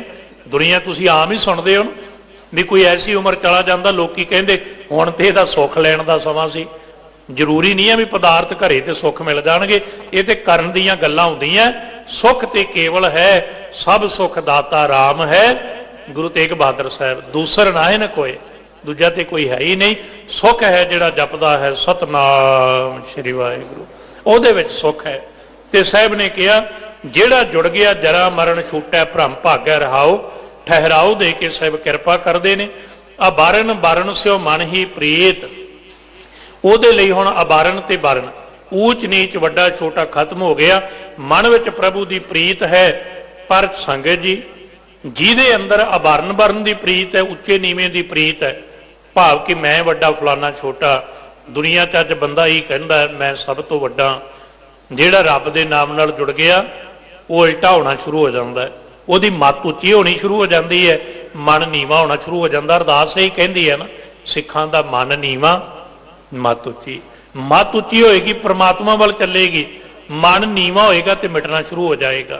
जिन्ना ही मन नीवा होएगा उन्नी मत उची हो जाएगी। जैसा कहो जिमें जिमें मत उची होएगी मन आपे नीवा हो जाएगा। हर है खांड रेत में बिखरी हाथी चुनी न जाए, कहो कबीर गुर भली बुझाई, कीटी होए कै खाए, यह नीवे हो जाना। पर जिथे रब दे नाम की प्रीत नहीं, हौमै गावन गाव है गीत, ऐसे जन हौमे विच अपने उच्चे होने दे मैं मेरी दे गीत गाउंदे ने। पर जिथे रब दा नाम होवे उत्थे की हुंदा है? अणहद शब्द होत चुनकार। अणहद शब्द दे अर्थ हुंदे जिहड़ा बिना किसी आपां कहिए दूजी चीज़ तो वजे। जिन्ने भी नाद ने ना वो दूजी चीज़ ना वजदे। जिहड़ी पंजाबी दी कहावत भी ताड़ी दो हत्थां नाल वजदी, भाव की है खड़ाक 2 चीज़ां दा हुंदा है। ईवन कि आप 10 बोल रहे हो, तुसीं सुन रहे हो, बोलदा ना मनुख जदों बाहर तो हवा गति करदी है, नाभि तक जाती, उतों खड़ाक हो के फिर रसना ते आके बैखरी बाणी बनती। 4 बाणियां ने। पर जिहड़ा परमात्मा का नाम है ਉਹਨੂੰ उस नाद ਨੂੰ किसी दूजे थां की लोड़ नहीं, ਉਹਨੂੰ ਆਪਾਂ सौखियां करके अर्थ कर ले। अनहद शब्द ते साहब ने बचन कहे अनहद शब्द होत चुनकार, ਜਿਹਦੇ अंदर वो वजदा ਉਹਦੇ अंदर एक वाइब्रेशन है। ਇਹਨੂੰ कदे तुसीं मैडिकली भी समझ सकते हो, पढ़ना होवे तां ਉਹਦੇ अंदर एक वाइब्रेशन है ਜਿਹਨੂੰ कंपन कहती है साइंस। ਜਦੋਂ कंपन रल जाए ना एक अंदर तो बल मिलता है। बहुत ध्यान नाल समझण वाली खेड है साइंस की। कंपन क्रिया होंदी है, कंपन रल जानी, जिमें वाजे दी ते रागी दे गल दी सुर मिल जाती है, कंपन मिलना कहते हैं। अनहद शब्द होत चुनकार, ये कित्थे हुंदा? जे पौड़े प्रभ श्री गोपाल, ਜਿਹੜੇ ਹਿਰਦੇ ਵਿੱਚ ਪ੍ਰਮਾਤਮਾ ਨੇ ਆ ਕੇ, ਸ਼੍ਰੀ ਗੋਪਾਲ ਨੇ ਆ ਕੇ ਧਰਤੀ ਦੇ, ਗੋ ਕਹਿੰਦੇ ਧਰਤੀ ਨੂੰ, ਪਾਲ ਕਹਿੰਦੇ ਪਾਲਣ ਵਾਲੇ ਨੂੰ, ਉਹਨੇ ਆ ਕੇ ਟਿਕਾਣਾ ਕਰ ਲਿਆ। ਤੀਜਾ ਪਦਾ ਹੈ ਖੰਡਲ ਮੰਡਲ ਮੰਡਲ ਮੰਡਾ। ਇਹ ਤਿੰਨ ਗੱਲਾਂ ਕੀਤੀਆਂ, ਖੰਡਲ ਮੰਡਲ ਮੰਡਲ ਮੰਡਾ। ਬ੍ਰਹਿਮੰਡ ਸਮਝਿਆ ਜੇ, ਬ੍ਰਹਿਮੰਡ ਤੋਂ ਬਾਅਦ ਹੁੰਦਾ ਮੰਡ, ਉਦੋਂ ਬਾਅਦ ਹੁੰਦਾ ਖੰਡ। ਤਿੰਨ ਗੱਲਾਂ ਹੋ ਗਈਆਂ। ਨਾਲ ਦੀ ਨਾਲ ਇੱਥੇ ਸਾਧ ਸੰਗਤ ਜੀ ਖੰਡਲ ਤੋਂ ਭਾਵ ਖੰਡਾ ਵੀ ਲਿਆ। ਖੰਡੇ ਦਾ ਅਰਥ ਹੁੰਦਾ ਨਾਸ਼ ਕਰਨ ਵਾਲਾ। ਹੁਣ ਕਲਗੀ ਵਾਲੇ ਬਾਪੂ ਦੇ ਬਚਨ ਨਾਲ ਮੈਚ ਕਰ ਲਓ, ਤੈ ਹੀ ਖੰਡਾ ਸਾਧਿਕ ਹੈ, ਦੈਂਤਾਂ ਦਾ ਨਾਸ਼ ਕਰਾਇਆ, ਤੈਥੋਂ ਹੀ ਬਲਰਾਮ ਲੈ, ਨਾਲ ਬਾਣਾ ਦੇ ਸਰਤਾਇਆ, ਤੈਥੋਂ ਹੀ ਬਲ ਕ੍ਰਿਸ਼ਨ ਲੈ, ਕੰਸ ਕੇਸੀ ਪਕੜ ਗਰਾਇਆ। ਖੰਡਾ, ਖੰਡੇ ਦਾ ਆਖਰੀ ਅਰਥ ਹੁੰਦਾ ਨਾਸ਼ ਕਰਨ ਵਾਲਾ। ਤੇ ਖੰਡੇ ਦਾ ਅੰਮ੍ਰਿਤ ਗੁਰੂ ਸਾਹਿਬ ਤਾਂ ਦਿੰਦੇ ਐ, ਸਾਨੂੰ ਦਾਤ ਤਾਂ ਦਿੱਤੀ ਖੰਡੇ ਦੀ ਅਮਰ ਦੀ। ਅੱਜ ਪੰਜ ਪਿਆਰੇ ਸਾਡੇ ਹਿਰਦੇ ਚੋਂ ਦਾਤ ਟਿਕਾਉਂਦੇ ਨੇ। ਵਿਕਾਰਾਂ ਦਾ ਇਹ ਨਾਸ਼ ਕਰ ਦਿੰਦਾ ਤੇ ਦੋ ਧਾਰੀ ਬਿਰਤੀ ਬਣਾ ਦਿੰਦਾ ਹੈ, ਸੇਵਾ ਤੇ ਸਿਮਰਨ ਵਾਲੀ। ਸਾਹਿਬ ਬਖਸ਼ਿਸ਼ ਕਰਦੇ ਨੇ ਖੰਡਲ ਮੰਡਲ ਮੰਡਲ ਮੰਡਾ। ਇਹ ਸਾਰੀਆਂ ਅਵਸਥਾਵਾਂ ਨੇ ਜਿਹੜੀਆਂ ਤ੍ਰੈ ਸਥਾਨ ਤੀਨ ਤ੍ਰੈ ਖੰਡਾ। ਇਹ ਸ਼ਬਦ ਸਪਸ਼ਟ ਖੰਡਾ ਆ ਗਿਆ। ਨਾਸ਼ ਕਰਨ ਵਾਲੀਆਂ ਸ਼ਕਤੀਆਂ, ਪੈਦਾ ਕਰਨ ਵਾਲੀ ਸ਼ਕਤੀ ਤੇ ਪਾਲਣ ਵਾਲੀ ਸ਼ਕਤੀ, ਇਹ ਸਾਰੀਆਂ ਤੇ ਤਿੰਨੇ ਸਥਾਨ। ਤਿੰਨੇ ਸਥਾਨ ਕਿਹੜੇ? ਧਰਤੀ, ਆਕਾਸ਼, ਪਤਾਲ। ਧਰਤ, ਆਕਾਸ਼, ਪਤਾਲ, ਇਹ ਤਿੰਨੇ ਸਥਾਨ ਤੇ ਤਿੰਨੇ ਅਵਸਥਾ ਤ੍ਰੈ ਖੰਡਾ। ਇਹ ਸਾਰਿਆਂ ਨੂੰ ਨਾਸ਼ ਕਰਨ ਵਾਲੀ ਸ਼ਕਤੀ, ਪੈਦਾ ਕਰਨ ਵਾਲੀ, ਪਾਲਣ ਵਾਲੀ ਸ਼ਕਤੀ, ਉਹ ਮਾਲਕ ਪ੍ਰਮਾਤਮਾ ਬ੍ਰਹਿਮੰਡ ਖੰਡਾਂ ਵਿੱਚ ਆਪ ਹੈ। ਅਗਮ ਅਗੋਚਰ ਰਹਿਆ ਅਬ ਅੰਤ। ਜਿਹੜਾ ਰੱਬ ਦੇ ਨਾਮ ਨਾਲ ਜੁੜ ਗਿਆ ਨਾ, ਅਗਮ ਕਹੀਏ ਗਿਆਨ ਕਰਮ ਇੰਦਰੀਆਂ ਤੋਂ ਰਹਿਤ, ਅਗੋਚਰ ਦਾ ਅਰਥ ਹੁੰਦਾ ਜਿਹੜਾ ਬੁੱਧੀ ਦੀ ਪਕੜ ਚ ਨਾ ਆਏ। ਅੱਜ ਬਹੁਤਾ ਯਤਨ ਪਤਾ ਕੀ ਹੁੰਦਾ, ਹੈਰਾਨੀ ਦੀ ਗੱਲ ਇਹ ਹੈ ਵੀ ਗੁਰੂ ਸਾਹਿਬ ਕਹਿੰਦੇ ਪ੍ਰੇਮ ਤੇ ਅਕਲ ਇਕੱਠੇ ਨਹੀਂ ਹੁੰਦੇ। ਜੇ ਆਪਣੀ ਅਕਲ 'ਚ ਗੁਰੂ ਦੀ ਮੱਤ ਟਿਕਾਏਗਾ ਤੇ ਅਕਲ ਵਧੇਗੀ। ਆਪਣੀ ਬੁੱਧੀ ਨਾਲ ਕਦੇ ਪ੍ਰਮਾਤਮਾ ਨੂੰ ਨਾ ਸਮਝਿਆ ਜਾਏ ਨਾ ਪਾਇਆ ਜਾਏ, ਗੁਰੂ ਦੀ ਮੱਤ ਦੁਆਰਾ ਪਾਇਆ ਜਾਏਗਾ। ਜਿਹੜਾ ਪ੍ਰਮਾਤਮਾ ਆਗਮ ਅਗੋਚਰ ਹੈ, ਜਦੋਂ ਰੱਬ ਦੇ ਨਾਮ ਨਾਲ ਕੋਈ ਜੁੜਦਾ ਰਹਿਆ ਅਬ ਅੰਤ। ਇੱਥੇ ਬੜੇ ਧਿਆਨ ਨਾਲ ਸ਼ਬਦ ਸੁਣਨੇ। ਅਬ ਦਾ ਅਰਥ ਹੈ ਹਿਰਦੇ ਅੰਦਰ, ਇੱਥੇ ਅੰਤ ਦਾ ਅਰਥ ਐਂਡ ਨਹੀਂ। ਫਿਰ ਸੁਣਿਓ ਸ਼ਬਦ, ਇੱਥੇ ਅੰਤ ਦਾ ਅਰਥ ਐਂਡ ਨਹੀਂ, ਖਤਮ ਨਹੀਂ। ਇੱਥੇ ਅੰਤ ਦਾ ਅਰਥ ਹੈ ਅੰਤਰ, ਭਾਵ ਅੰਦਰ। ਅਬ ਅੰਤ ਹਿਰਦੇ ਅੰਦਰ ਉਹ ਪ੍ਰਮਾਤਮਾ ਪ੍ਰਗਟ ਹੋ ਗਿਆ। ਪਾਰ ਨਾ ਪਾਵੇ ਕੋ ਧਰਨੀ ਧਰਮੰਤ। ਧਰਨੀ ਕਹੀਏ ਧਰਤੀ, ਧਰ ਕਹੀਏ ਆਧਾਰ ਬੇਸ। ਉਹ ਧਰਤੀ ਦਾ ਆਸਰਾ ਪ੍ਰਭੂ ਪ੍ਰਮਾਤਮਾ ਜਿਹੜਾ, ਉਹਦਾ ਕੋਈ ਅੰਤ ਨਾ ਪਾ ਸਕਿਆ ਤੇ ਨਾ ਪਾਵੇ। ਬਹੁਤ ਵਾਰੀ ਬੜੀਆਂ ਉਦਾਹਰਨਾਂ ਦਿੱਤੀਆਂ। ਇੱਕ ਉਦਾਹਰਨ ਇੱਥੇ ਹੋਰ ਲੈ ਲਓ। ਜਿਵੇਂ ਸ਼ਬਦ ਆਇਆ ਸੀ ਬਿਜਲੀ ਚਮਕੇ ਹੋਏ ਆਨੰਦ। ਤੁਸੀਂ ਹੈਰਾਨ ਹੋਵੋਗੇ ਉਧਰਲੇ ਪਾਸੇ ਜਾਵਾਂ, ਵੇਖੋ ਉਹਦਾ ਕੋਈ ਅੰਤ ਕੀ ਪਾਏਗਾ? ਉਹਦੀਆਂ ਤੇ ਦਾਤਾਂ ਦਾ ਅੰਤ ਨਹੀਂ ਪਾ ਸਕਦਾ। ਬਿਜਲੀ ਚਮਕਦੀ ਝੱਲੀ ਨਹੀਂ ਨਾ ਜਾਂਦੀ। ਸਾਇੰਸ ਕਹਿੰਦੀ ਐਸਟ੍ਰੋਨਮੀ, ਜੇ ਸੂਰਜ ਦੇ ਗਰਭ ਵਿੱਚੋਂ ਇੱਕ ਛੋਟੀ ਜਿਹੀ ਕਣੀ ਧਰਤੀ ਤੇ ਡਿੱਗ ਜਾਏ ਨਾ, ਜਿਵੇਂ ਹੈ ਉਵੇਂ ਹੀ, ਤੇ 1400 ਮੀਲ ਤੱਕ ਸਭ ਕੁਝ ਵਿਨਾਸ਼ ਹੋ ਜਾਏਗਾ। ਐਡੀ ਪਾਵਰ ਰੱਖਦੀ ਉਹ ਛੋਟੀ ਜਿਹੀ ਕਣੀ। ਕਿਉਂ? ਕਿਉਂਕਿ ਸੂਰਜ ਦੇ ਅੰਦਰ ਦਾ ਜਿਹੜਾ ਟੈਂਪਰੇਚਰ ਹੈ, ਹੈਰਾਨ ਨਾ ਹੋਇਓ, ਉਹ 1.5 ਅਰਬ ਸੈਲਸੀਅਸ ਹੈ। ਇੱਥੇ ਤਾਂ 50 ਹੋ ਜੇ ਤੇ ਆਪਣਾ ਬੁਰਾ ਹਾਲ ਹੋ ਜਾਂਦਾ ਨਾ। 1.5 ਅਰਬ ਸੈਲਸੀਅਸ ਡਿਗਰੀ ਹੈ ਸੂਰਜ ਦੇ ਅੰਦਰ ਗਰਭ ਦਾ ਟੈਂਪਰੇਚਰ। ਉਹਦੇ ਚੋਂ ਛੋਟੀ ਜਿਹੀ ਕਣੀ ਆ ਕੇ ਧਰਤੀ ਤੇ ਡਿੱਗ ਜਾਏ, ਐਸਟ੍ਰੋਨਮੀ ਕਹਿੰਦੀ 1400 ਕਿਲੋਮੀਟਰ ਤੱਕ ਸਭ ਕੁਝ ਵਿਨਾਸ਼ ਨੇਸ ਤੋਂ ਨਬੂਦ ਹੋ ਜਾਏਗਾ। ਕਿਵੇਂ ਅੰਤ ਪਾਵੇਗਾ ਕੋਈ? ਫਿਰ ਉਹ ਤੇ ਸੂਰਜਾਂ ਦਾ ਸੂਰਜ ਸਾਹਿਬ ਅੱਗੇ ਸਮਝਾਉਣਗੇ। ਇਸ ਲਈ ਪਾਰ ਨਾ ਪਾਵੇ ਕੋ ਧਰਨੀ ਧਰਮੰਤ। ਚੌਥੇ ਬੰਦ ਅੰਦਰ ਬਖਸ਼ਿਸ਼ ਕਰਦੇ ਨੇ ਕਦਲੀ ਪੋਹਪ ਧੂਪ ਪ੍ਰਗਾਸ। ਕਦਲੀ ਦਾ ਅਰਥ ਹੈ ਕੇਲਾ, ਪੋਹਪ ਦਾ ਅਰਥ ਹੈ ਉਹ ਮਾਲਕ ਪ੍ਰਮਾਤਮਾ ਹੈ ਨਾ ਜਿਹੜਾ, ਜਿਵੇਂ ਕੇਲੇ ਵਿੱਚ ਸੁਗੰਧੀ ਤੇ ਸਾਧ ਸੰਗਤ ਜੀ ਧੁੱਪ ਦਾ ਪ੍ਰਕਾਸ਼ ਹੁੰਦਾ ਹੈ। ਇਹਦੇ ਬਹੁਤ ਸੋਹਣੇ ਅਰਥ ਵਿਦਵਾਨ ਸੱਜਣਾਂ ਨੇ ਵੀ ਕੀਤੇ ਨੇ ਕਿ ਸ਼ਬਦੀ ਅਰਥ ਤੱਕ ਇੱਥੇ ਗੱਲ ਰਹਿੰਦੀ ਹੈ ਵੀ ਜਿਵੇਂ ਕੇਲੇ ਦੇ ਅੰਦਰ ਮਕਰੰਦ ਹੁੰਦਾ ਹੈ, ਉਵੇਂ ਹੀ ਇੱਥੇ ਵਿਦਵਾਨਾਂ ਨੇ ਅਰਥ ਕੀਤੇ ਨੇ। ਜਦੋਂ ਇਹ ਅਵਸਥਾ ਬਣਦੀ ਹੈ, ਕੇਲੇ ਵਰਗਾ ਰੰਗ ਤੇ ਧੁੱਪ ਵਰਗਾ ਪ੍ਰਕਾਸ਼ ਅੰਦਰ, ਭਾਵ ਝਲਕਾਰਾ ਹੁੰਦਾ। ਜਿਵੇਂ ਕਦੇ ਕੋਈ ਬਿਮਾਰੀ ਹੋਏ, ਉਹਦੀ ਆਪਣੀ ਇੱਕ ਦਿੱਖ ਹੁੰਦੀ ਹੈ, ਤੰਦਰੁਸਤੀ ਦੀ ਆਪਣੀ ਇੱਕ ਦਿੱਖ ਹੁੰਦੀ ਹੈ। ਇਦਾਂ ਹੀ ਕਦਲੀ ਪੋਹਪ ਧੂਪ ਪ੍ਰਗਾਸ, ਤੇ ਉਹਦੀ ਹਾਲਤ ਹੁੰਦੀ ਹੈ ਰਜ ਪੰਕਜ ਮੈਂ ਲਿਓ ਨਿਵਾਸ। ਰਜ ਕਹਿੰਦੇ ਧੂੜੀ ਨੂੰ, ਰਜ ਕਹੀਏ ਧੂੜੀ। ਹੁਣ ਜਿਵੇਂ ਕਮਲ ਦੇ ਫੁੱਲ ਵਿੱਚ ਸਾਧ ਸੰਗਤ ਜੀ ਇੱਕ ਬਰੀਕ ਰੇਤਾ ਦਾ ਕਣ ਪੈ ਜਾਂਦਾ ਹੈ, ਉਹਨੂੰ ਮਕਰੰਦ ਕਹਿੰਦੇ ਅਸਲ ਵਿੱਚ। ਬਿਲਕੁਲ ਉਸੇ ਤਰੀਕੇ ਨਾਲ ਜਿਵੇਂ ਵਿਦਵਾਨ ਅਰਥ ਕਰਦੇ ਨੇ ਨਾ ਬਾਣੀ ਦੇ, ਉਹ ਕਹਿੰਦੇ ਵੀ ਜਿਹੜੀਆਂ ਰਾਉ ਦੀਆਂ ਪੰਕਤੀਆਂ ਮਕਰੰਦ ਰਸ ਹੁੰਦਾ, ਉਹਦਾ ਮਤਲਬ ਪਤਾ ਕੀ ਹੁੰਦਾ? ਜਿਵੇਂ ਕਮਲ ਦੇ ਫੁੱਲ ਵਿੱਚ ਧੂੜ ਦਾ ਕਣ ਹੁੰਦਾ ਨਾ, ਉਹਨੂੰ ਮਕਰੰਦ ਕਹਿੰਦੇ, ਕਿਉਂਕਿ ਸਾਰੇ ਦੇ ਵਿੱਚ ਮਿਡਲ ਹੁੰਦਾ ਤੇ ਸਾਰਿਆਂ ਨਾਲੋਂ ਛੋਟਾ ਹੁੰਦਾ। ਇਵੇਂ ਰਹਾਉ ਦੀਆਂ ਪੰਕਤੀਆਂ ਦੋ ਹੀ ਹੁੰਦੀਆਂ, ਪਰ ਉਹ ਸਾਰੇ ਸ਼ਬਦ ਨੂੰ ਨਾਲ ਨਾਲ ਖੋਲ੍ਹਦੀਆਂ ਰਹਿੰਦੀਆਂ ਨੇ। ਰਜ ਪੰਕਜ ਮੈਂ ਲਿਓ ਨਿਵਾਸ, ਜਿਵੇਂ ਧੂੜੀ ਨੇ ਮਕਰੰਦ ਬਣ ਕੇ ਫੁੱਲ ਵਿੱਚ ਨਿਵਾਸ ਕੀਤਾ ਹੈ, ਇਵੇਂ ਪ੍ਰਮਾਤਮਾ ਉਹਦੇ ਹਿਰਦੇ ਅੰਦਰ ਜਿਹਦੇ ਜੋਤ ਪ੍ਰਗਟ ਹੋਈ, ਉਹਦੇ ਅੰਦਰ ਉਹ ਪ੍ਰਗਟ ਹੈ। ਅੱਗੇ ਗੱਲ ਖੋਲੀ ਹੈ, ਦੁਆਦਸ ਦਲ ਅਬ ਅੰਤਰ ਮੰਤ। ਕੱਲਾ ਕੱਲਾ ਸ਼ਬਦ ਬੇਨਤੀ ਕਰਨ ਦਾ ਯਤਨ ਕਰ ਰਹੇ ਹਾਂ। ਦੁਆਦਸ ਸ਼ਬਦ ਦੋ ਸ਼ਬਦਾਂ ਦੇ ਜੋੜ ਤੋਂ ਬਣਿਆ। ਦੁਆ ਦਾ ਅਰਥ 2 2, 10 ਦਾ ਅਰਥ ਹੋ ਗਿਆ 10। ਹੁਣ ਇਹਨਾਂ ਦੋਵਾਂ ਨੂੰ ਜੋੜ ਲਓ। ਦੁਆ 2 10 ਕੀ ਹੋ ਗਿਆ? 12। ਦੁਆਦਸ ਦਾ ਅਰਥ ਹੋ ਗਿਆ 12। ਦਲ ਕਹਿੰਦੇ ਪੱਤੀਆਂ ਨੂੰ, ਕਿਉਂਕਿ ਜਿਹੜਾ ਕਮਲ ਦਾ ਫੁੱਲ ਹੁੰਦਾ ਨਾ, ਗੱਲ ਚੇਤੇ ਰੱਖਿਓ, ਉਹਦੀਆਂ 12 ਪੱਤੀਆਂ ਹੁੰਦੀਆਂ, ਤਾਂ ਕਰਕੇ ਇੱਥੇ ਫਿਰ ਉਦਾਹਰਨ ਦਿੱਤੀ ਹੈ। ਦੁਆਦਸ ਦਲ ਕਹਿੰਦੇ ਜਿਵੇਂ ਬਾਹਰ ਦਾ ਕਮਲ ਖਿੜਦਾ ਤੇ 12 ਦੀਆਂ 12 ਪੱਤੀਆਂ ਉਹਦੇ ਅੰਦਰੋਂ ਖਿੜ ਜਾਂਦੀਆਂ, ਜਿਹਦੇ ਅੰਦਰ ਹੁੰਦਾ ਹੈ ਸਤਨਾਮ ਸ਼੍ਰੀ ਵਾਹਿਗੁਰੂ, ਉਹਦੇ ਅੰਦਰ ਇਦਾਂ ਹੀ ਖੇੜਾ ਆ ਜਾਂਦਾ, ਉਹ ਪੂਰੇ ਦਾ ਪੂਰਾ ਹਰਿਆਵਲ ਵਿੱਚ ਹੁੰਦਾ ਹੈ, ਉਹ ਅੰਦਰੋਂ ਖਿੜ ਜਾਂਦਾ ਹੈ। ਦੁਆਦਸ ਦਲ ਅਬ ਅੰਤਰ ਮੰਤ, ਉਹਦੇ ਹਿਰਦੇ, ਫਿਰ ਅਬ ਦਾ ਅਰਥ ਹੋ ਗਿਆ ਹਿਰਦਾ, ਅੰਤਰ ਦਾ ਅਰਥ ਹੋ ਗਿਆ ਅੰਦਰ, ਮੰਤ ਦਾ ਅਰਥ ਹੋ ਗਿਆ ਗੁਰੂ ਦਾ ਸ਼ਬਦ। ਇੱਕ ਬੇਨਤੀ ਫਿਰ ਕਰਨੀ ਤੁਹਾਨੂੰ ਪਿਆਰ ਨਾਲ, ਵੇਖੋ ਸਾਡੇ ਕੌਮ ਦੇ ਆਗੂ ਸਾਹਿਬਾਨ ਕਿੰਨੇ ਪਿਆਰ ਨਾਲ ਉਹਨਾਂ ਨੇ, ਆਪਾਂ ਕਹੀਏ ਵੀ ਇਹ ਪਿਛਲੇ ਦਿਨੀ ਕੌਮ ਨੂੰ ਸੰਦੇਸ਼ਾ ਦਿੱਤਾ, ਤੇ ਕਿੱਡਾ ਸ਼ੁਭ ਹੈ, ਕਿੰਨਾ ਚੰਗਾ ਹੈ ਵੀ ਸਾਧ ਸੰਗਤ ਜੀ, ਗੁਰੂ ਨਾਨਕ ਸਾਹਿਬ ਦਾ ਪ੍ਰਕਾਸ਼ ਦਿਹਾੜਾ ਆ ਰਿਹਾ ਹੈ ਤੇ ਸਿੰਘ ਸਾਹਿਬ ਹੋਰਾਂ ਬਚਨ ਕਹਿ ਵੀ ਹਰੇਕ ਸਿੱਖ ਗੁਰ ਮੰਤਰ ਵਾਹਿਗੁਰੂ ਤੇ ਮੂਲ ਮੰਤਰ ਦੇ ਜਾਪ ਕਰੇ, ਬਾਣੀ ਵੀ ਪੜ੍ਹੇ, ਤੇ ਜੇ ਬਾਣੀ ਹੋਰ ਨਹੀਂ ਪੜ੍ਹ ਸਕਦਾ ਘੱਟੋ ਘੱਟ ਇਹ ਤਾਂ ਪਾਠ ਕਰੇ ਨਾ। ਇਹਦੇ ਨਾਲ ਤੇਰੇ ਅੰਦਰ ਵੀ ਸ਼ਾਂਤੀ ਆਏਗੀ, ਘਰ 'ਚ ਵੀ ਸ਼ਾਂਤੀ ਆਏਗੀ।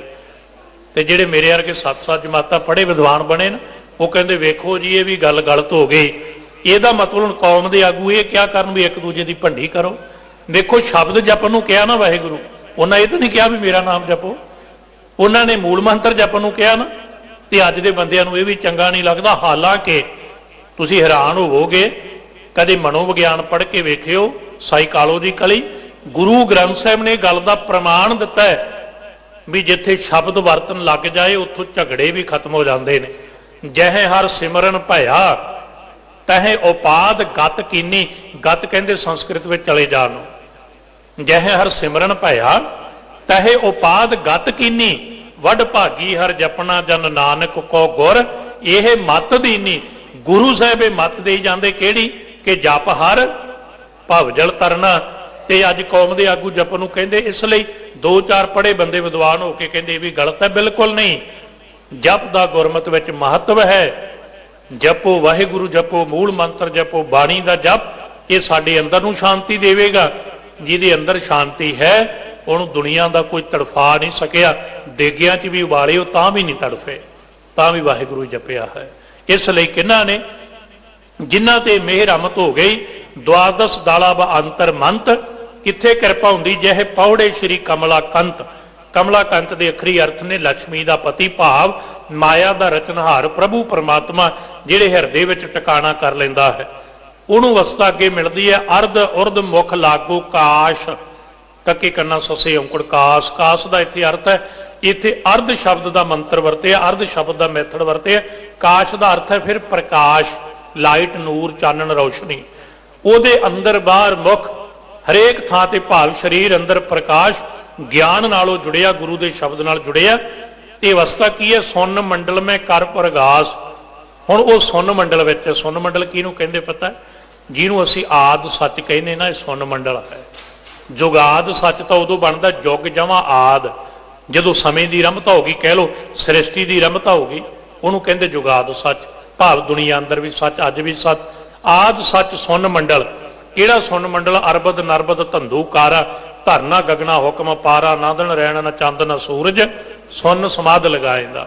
ਸੁੰਨ ਮੰਡਲ ਵਿੱਚ ਜਦੋਂ ਕੋਈ ਜਾਂਦਾ ਹੈ, ਗੁਰੂ ਗ੍ਰੰਥ ਸਾਹਿਬ 'ਚੋਂ ਬੇਨਤੀ ਕਰ ਰਹੇ ਹਾਂ, ਬੜੇ ਪਿਆਰ ਨਾਲ ਸੁਣਿਓ, ਕਿਉਂਕਿ ਅਸੀਂ ਅੱਜ ਕਹਿੰਦੇ ਨਾ ਵੀ ਗੁਰੂ ਗ੍ਰੰਥ ਸਾਹਿਬ ਮੁਤਾਬਕ ਗੱਲ ਕਰੋ, ਤੇ ਸੁਣੋ। ਪਰ ਗੁਰੂ ਗ੍ਰੰਥ ਸਾਹਿਬ ਜੀ ਦੇ ਬਚਨ ਨੇ, ਭਗਤ ਸੰਗ ਪ੍ਰਭ ਗੋਸ਼ਟ ਕਰਤ। ਪਰਮਾਤਮਾ ਆਪਣੇ ਪਿਆਰਿਆਂ ਨਾਲ ਗੋਸ਼ਟ ਕਰਦਾ ਹੈ, ਪਰ ਉਹਨਾਂ ਦੀ ਅਵਸਥਾ ਕੀ ਹੁੰਦੀ? ਸੁੰਨ ਸਮਾਧ, ਗੁਫਾ ਤੇ ਆਸਣ। ਉੱਥੇ ਅਫੁਰ ਅਵਸਥਾ ਹੁੰਦੀ ਹੈ, ਜਿਹਨੂੰ ਬੁੱਧ ਧਰਮ ਕਹਿੰਦਾ ਹੈ ਨਿਰਵਾਣ ਪਦ, ਉਹਨੂੰ ਗੁਰੂ ਗ੍ਰੰਥ ਸਾਹਿਬ ਨੇ ਕਿਹਾ ਉੱਥੇ ਸੰਕਲਪ ਵਿਕਲਪ ਕੋਈ ਨਹੀਂ ਹੈ, ਕੇਵਲ ਤੇ ਕੇਵਲ ਅਵਸਥਾ ਹੈ ਸੁਨ ਮੰਡਲ ਮੈਂ ਕਰ ਪ੍ਰਗਾਸ। ਉੱਥੋਂ ਦੀ ਅਵਸਥਾ ਕੀ ਹੈ? ਊਹਾਂ ਸੂਰਜ ਨਾ ਹੀ ਚੰਦ। ਬੜੇ ਧਿਆਨ ਨਾਲ ਸੁਣਨਾ, ਇਹਦਾ ਵਿਸ਼ਰਾਮ ਊਹਾਂ ਤੇ ਹੈ। ਜੇ ਆਪਾਂ ਕਹਾਂਗੇ ਊਹਾਂ ਸੂਰਜ ਨਾ ਹੀ ਚੰਦ, ਅਰਥ ਹੋ ਗਏ ਉੱਥੇ ਸੂਰਜ ਹੈ ਚੰਦਰਮਾ ਨਹੀਂ। ਉੱਥੇ ਦੇਲੀ ਦੀਪਕ ਸ਼ਬਦ ਹੈ ਨਾ ਹੀ ਊਹਾਂ ਵਿਸ਼ਰਾਮ ਸੂਰਜ ਨਾ ਹੀ ਚੰਦ। ਜਿਹੜਾ ਉਹ ਪ੍ਰਕਾਸ਼ ਹੈ ਨਾ, ਬੜੇ ਧਿਆਨ ਨਾਲ ਸੁਣਨਾ, ਇਹ ਨਹੀਂ ਕਿਹਾ ਵੀ ਉਹਦਾ ਪ੍ਰਕਾਸ਼ ਚੰਦਰਮਾ ਵਰਗਾ ਕਿ ਸੂਰਜ ਵਰਗਾ, ਦੋਵਾਂ ਵਰਗਾ ਹੀ ਨਹੀਂ। ਪਤਾ ਕਿਉਂ ਸ਼ਬਦ ਵਰਤੇ? ਸਮਾਂ ਨਹੀਂ, ਕਿਉਂਕਿ ਸੂਰਜ ਵਿੱਚ ਦੋਸ਼ ਹੈ, ਇਹਦਾ ਪ੍ਰਕਾਸ਼ ਲਾਈਟ ਗਰਮ ਹੁੰਦੀ ਹੈ। ਚੰਦਰਮਾ 'ਚ ਦੋਸ਼ ਹੈ, ਉਹਦੀ ਰੋਸ਼ਨੀ ਠੰਡੀ ਹੁੰਦੀ ਹੈ। ਤੇ ਰੱਬ ਦਾ ਪ੍ਰਕਾਸ਼ ਉਹ ਦੋਸ਼ ਵਿੱਚ ਨਹੀਂ ਆਉਂਦਾ ਕਿਸੇ 'ਚ। ਉਹ ਤੇ ਕੇਵਲ ਐਸਾ ਪ੍ਰਕਾਸ਼ ਹੈ ਜਿਹੜਾ ਸੂਰਜ ਤੇ ਚੰਦਰਮਾ ਦੇ ਪ੍ਰਕਾਸ਼ ਤੋਂ ਅਲੱਗਾ ਹੈ। ਊਹਾਂ ਸੂਰਜ ਨਾ ਹੀ ਚੰਦ ਆਦਿ ਨਿਰੰਜਨ ਕਰੈ ਆਨੰਦ। ਜਿਹੜਾ ਆਦਿ ਪ੍ਰਭੂ ਪਰਮਾਤਮਾ ਸਦੀਵੀ, ਜਿਹੜਾ ਕਾਲਕ ਤੋਂ ਰਹਿਤ ਹੈ, ਉਹਦੇ ਨਾਲ ਉਹ ਫਿਰ ਆਨੰਦ ਕਰਦਾ ਹੈ ਅੰਦਰ ਤੋਂ। ਸੋ ਬ੍ਰਹਿਮੰਡ ਪਿੰਡ ਸੋ ਜਾਣ। ਜਿਹੜਾ ਐਸਾ ਪ੍ਰਭੂ ਪਰਮਾਤਮਾ ਬ੍ਰਹਿਮੰਡਾਂ ਵਿੱਚ ਵਿਆਪਕ ਹੈ, ਉਹ ਤੇਰੇ ਪਿੰਡ ਵਿੱਚ ਵੀ ਹੈ। ਵੇਖੋ ਪਹਿਲਾਂ ਕਹਿ ਦਿੱਤਾ, ਜੋ ਬ੍ਰਹਿਮੰਡ ਹੈ ਸੋਈ ਪਿੰਡੇ ਜੋ ਖੋਜੈ ਸੋ ਪਾਵੈ। ਹੈਰਾਨੀ ਦੀ ਗੱਲ ਇਹ ਹੈ, ਬ੍ਰਹਿਮੰਡ ਨੂੰ ਖੋਜਣ ਵਾਲੀ ਸਾਇੰਸ ਐਸਟ੍ਰੋਨਮੀ ਸਪੇਸ ਸੈਟ ਲੈ ਕੇ ਯਤਨ ਕਰ ਰਹੀ ਹੈ। ਭਗਤਾਂ ਨੇ ਅੰਦਰ ਖੋਜਿਆ ਹੈ, ਬੰਦੇ ਖੋਜ ਦਿਲ ਹਰ ਰੋਜ਼ ਨਾ ਫਿਰ ਪਰੇਸ਼ਾਨੀ ਮਾਹੇ। ਇਸ ਮਨ ਕੋ ਕੋਈ ਖੋਜੋ ਭਾਈ ਮਨ ਖੋਜਤ ਨਾਮ ਨਵੈ ਨਿਤ ਪਾਈ। ਉਹਨਾਂ ਦੀ ਅਵਸਥਾ ਹੈ, ਉਹਨਾਂ ਨੂੰ ਪਤਾ ਲੱਗ ਗਿਆ ਜੋ ਬ੍ਰਹਿਮੰਡ ਵਿੱਚ ਹੈ। ਪਿੰਡ ਸੋ ਜਾਣ, ਉਹ ਸਰੀਰ ਅੰਦਰ ਹੈ। ਮਾਨ ਸਰੋਵਰ ਕਰ ਇਸ਼ਨਾਨ। ਜਿਹੜਾ ਤੇਰੇ ਅੰਤਰਗਤ ਤੀਰਥ ਮਲ ਨਹਾਓ, ਸ਼ਬਦ ਨਾਲ ਜੁੜਿਆ ਹੋਇਆ ਅੰਦਰ ਦਾ ਇਸ਼ਨਾਨ ਕਰਦਾ। ਉਹ ਕੀ ਕਹਿੰਦਾ? ਸੋਹੰ ਸੋ ਜਾ ਕੋ। ਉਹ ਮਾਲਕ ਪਰਮਾਤਮਾ ਜਿਹੜਾ ਹੈ ਜਾਪ। ਸੋਹੰਗ ਦਾ ਅੱਖਰੀ ਅਰਥ ਹੁੰਦਾ ਮੈਂ ਉਹ ਹਾਂ ਤੇ ਉਹ ਮੈਂ ਹੈ, ਜਿਹਦਾ ਆਪਾਂ ਪਹਿਲਾਂ ਪ੍ਰਮਾਣ ਪੜ੍ਹਿਆ ਨਾ ਬਾਬਾ ਕਬੀਰ ਸਾਹਿਬ ਦਾ ਕਿ ਜੀਓ ਪੀਓ ਬੂਝੋ ਨਹੀਂ ਘਟ ਮੈਂ ਜੀਓ ਕੇ ਪੀਓ। ਉਹਦੀ ਅਵਸਥਾ ਬਣ ਗਈ ਹੈ, ਉਹਨੂੰ ਪਤਾ ਹੀ ਨਹੀਂ ਲੱਗ ਰਿਹਾ, ਭਾਵ ਸਦਾ ਉਹ ਪ੍ਰਭੂ ਵਿੱਚ ਹੀ ਜਿਉਂ ਰਿਹਾ, ਸਭ ਕੁਝ ਉਹਦੇ ਲਈ ਪ੍ਰਭੂ ਹੈ। ਸੋਹੰ ਸੋ ਜਾਕੋ ਹੈ ਜਾਪ। ਉਧਰ ਆਪਾਂ ਜਾਣਾ ਨਹੀਂ, ਇਹ ਸ਼ਬਦ ਦਾ ਜਾਪ ਲੈ ਕੇ ਨਾ ਬੜਿਆਂ ਨੇ ਆਪਣੇ ਤਰੀਕੇ ਚਲਾਉਣ ਦਾ ਯਤਨ ਕੀਤਾ। ਨਹੀਂ, ਗੁਰਮਤਿ ਦਾ ਗੁਰਮੰਤਰ ਹੈ ਵਾਹਿਗੁਰੂ। ਸੋਹੰ ਸੋ ਜਾਕੋ ਹੈ ਜਾਪ। ਜਿਹਦੇ ਕੋਲੇ ਜਾਪ ਹੁੰਦਾ, ਜਾ ਕੋ ਲਿਪਤ ਨਾ ਹੋਏ ਪੁੰਨ ਅਰ ਪਾਪ। ਐਸਾ ਜਿਹੜਾ ਗੁਰਮੁਖ ਹੈ ਉਹਨੂੰ ਪਾਪ ਤੇ ਪੁੰਨ ਵਿੱਚ ਉਹ ਲਿਪਤ ਨਹੀਂ ਹੁੰਦਾ। ਪਾਪ ਹੁੰਦੇ ਵਕਾਰ ਤੇ ਪੁੰਨ ਹੁੰਦਾ ਕੁਝ ਪਾਉਣ ਦੀ ਇੱਛਾ, ਫਲ ਮਿਲਣ ਦੀ ਇੱਛਾ, ਪਕੜ ਹੁੰਦੀ ਹੈ ਨਾ, ਮੈਂ ਆਹ ਪੁੰਨ ਕਰਾਂ ਮੈਨੂੰ ਆਹ ਮਿਲ ਜਾਏ। ਜਿਹੜਾ ਰੱਬ ਦਾ ਪਿਆਰਾ ਨਾ ਉਹਦੇ ਅੰਦਰ ਕੋਈ ਫਲ ਦੀ ਇੱਛਾ ਹੈ।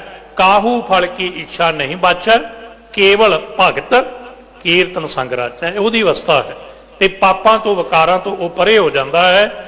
ਆ ਬਾਰਨ ਬਾਰਨ ਘਾਮ ਨਹੀਂ ਸ਼ਾਮ। ਆ ਬਾਰਨ ਬਾਰਨ ਉੱਚਾ ਤੇ ਨੀਵਾਂ, ਇਹ ਉਹ ਪਰੇ ਹੋ ਜਾਂਦਾ ਊਚ ਨੀਚ ਤੋਂ। ਘਾਮ ਕਹੀਏ ਗਰਮੀ ਤੇ ਸ਼ਾਮ ਕਹੀਏ ਸ਼ਸ਼ੇ ਨਾਲ ਸ਼ਾਮ।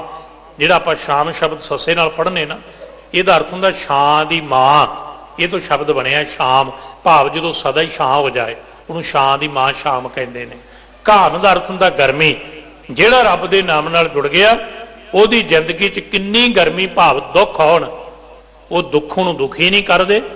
ਸ਼ਾਮ ਛਾਂ ਹੋਵੇ ਉਹਦੀ ਜ਼ਿੰਦਗੀ 'ਚ ਕਿੰਨੇ ਸੁੱਖ ਆਉਣ, ਸੁੱਖ ਨੂੰ ਇਮੋਸ਼ਨਲ ਨਹੀਂ ਕਰਦੇ। ਗੁਸਤਾਖੀ ਮਾਫ। ਅੱਜ ਸੁੱਖ ਆ ਜਾਣ ਤੇ ਅਸੀਂ ਭੰਗੜੇ ਪਾਉਣੇ, ਰੱਬ ਤਾਂ ਵੀ ਭੁੱਲ ਜਾਂਦਾ ਹੈ। ਦੁੱਖ ਆ ਜਾਏ ਤੇ ਫਿਰ ਰੱਬ ਨੂੰ ਲਾਂਭੇ ਸ਼ੁਰੂ ਹੋ ਜਾਂਦੇ, ਰੱਬ ਨੇ ਸਾਰੇ ਦੁੱਖ ਸਾਡੇ ਲਈ ਰੱਖੇ ਆ। ਨਹੀਂ, ਉਹਦੀ ਅਵਸਥਾ ਬਣ ਜਾਂਦੀ ਜੋ ਨਾਰ ਦੁੱਖ ਮੈਂ ਦੁੱਖ ਨਹੀਂ ਮੰਨੈ ਸੁਖ ਸਨੇਹ ਅਰ ਭੈ ਨਹੀਂ ਜਾ ਕੇ ਕੰਚਨ ਮਾਟੀ ਮੰਨੈ। ਉਹਦੀ ਅਵਸਥਾ ਹੈ ਅਬਾਰਨ ਬਰਨ ਘਾਮ ਨਹੀਂ ਸ਼ਾਮ। ਤੇ ਮਿਲਦਾ ਕਿੱਥੋਂ? ਅਵਰ ਨਾ ਪਾਈਐ। ਇੱਥੇ ਵਿਸ਼ਰਾਮ ਅਵਰ ਨਾ ਪਾਈਐ ਗੁਰ ਕੀ ਸ਼ਾਮ।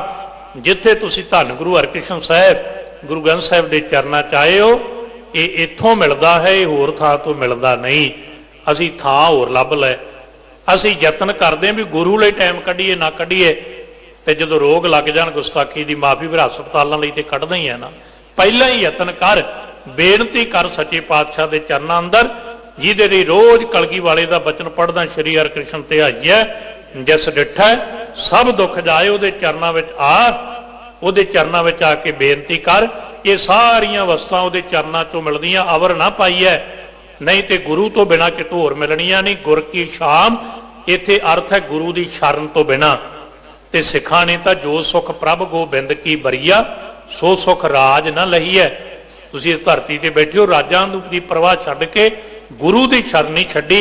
ਟਾਰੀ ਨਾ ਟਰੈ ਆਵੇ ਨਾ ਜਾਏ, ਜਿਹੜੀ ਇਹ ਅਵਸਥਾ ਸੰਗਤ ਜੀ, ਬਾਬਾ ਕਬੀਰ ਸਾਹਿਬ ਕਹਿੰਦੇ ਲੋਕੀ ਨੂੰ ਯਤਨ ਕਰਦੇ ਵੀ ਤੋੜ ਦਈਏ। ਮੈਂ ਥੋੜੀ ਜਿਹੀ ਇੱਥੇ ਨਾਲ ਬੇਨਤੀ ਕਰਨੀ ਚਾਹੁੰਦਾ, ਟਾਰੀ ਨਾ ਟਰੈ ਆਵੇ ਨਾ ਜਾਏ। ਆਪਾਂ ਪੰਗਤੀ ਤੇ ਰੁਕਣ ਲੱਗੇ ਰਹਿੰਦੇ ਸਮੇਂ ਅੱਜ ਦਾ ਜਿਹੜਾ ਦਿਨ ਹੈ ਨਾ, 10 ਦਾ ਯਤਨ ਹੁੰਦਾ ਜਿੱਦਾਂ ਗੁਰਮੁਖਾਂ ਸਿਖਾਇਆ, ਗੁਰੂ ਦੀ ਬਖਸ਼ਿਸ਼ ਸਦਕਾ, ਤੁਹਾਡੀ ਸੀਸ ਸਦਕਾ, ਵੀ ਜਿਹੜਾ ਦਿਨ ਹੈ ਥੋੜੀ ਉਹਦੀ ਗੱਲ ਕੀਤੀ ਜਾਏ।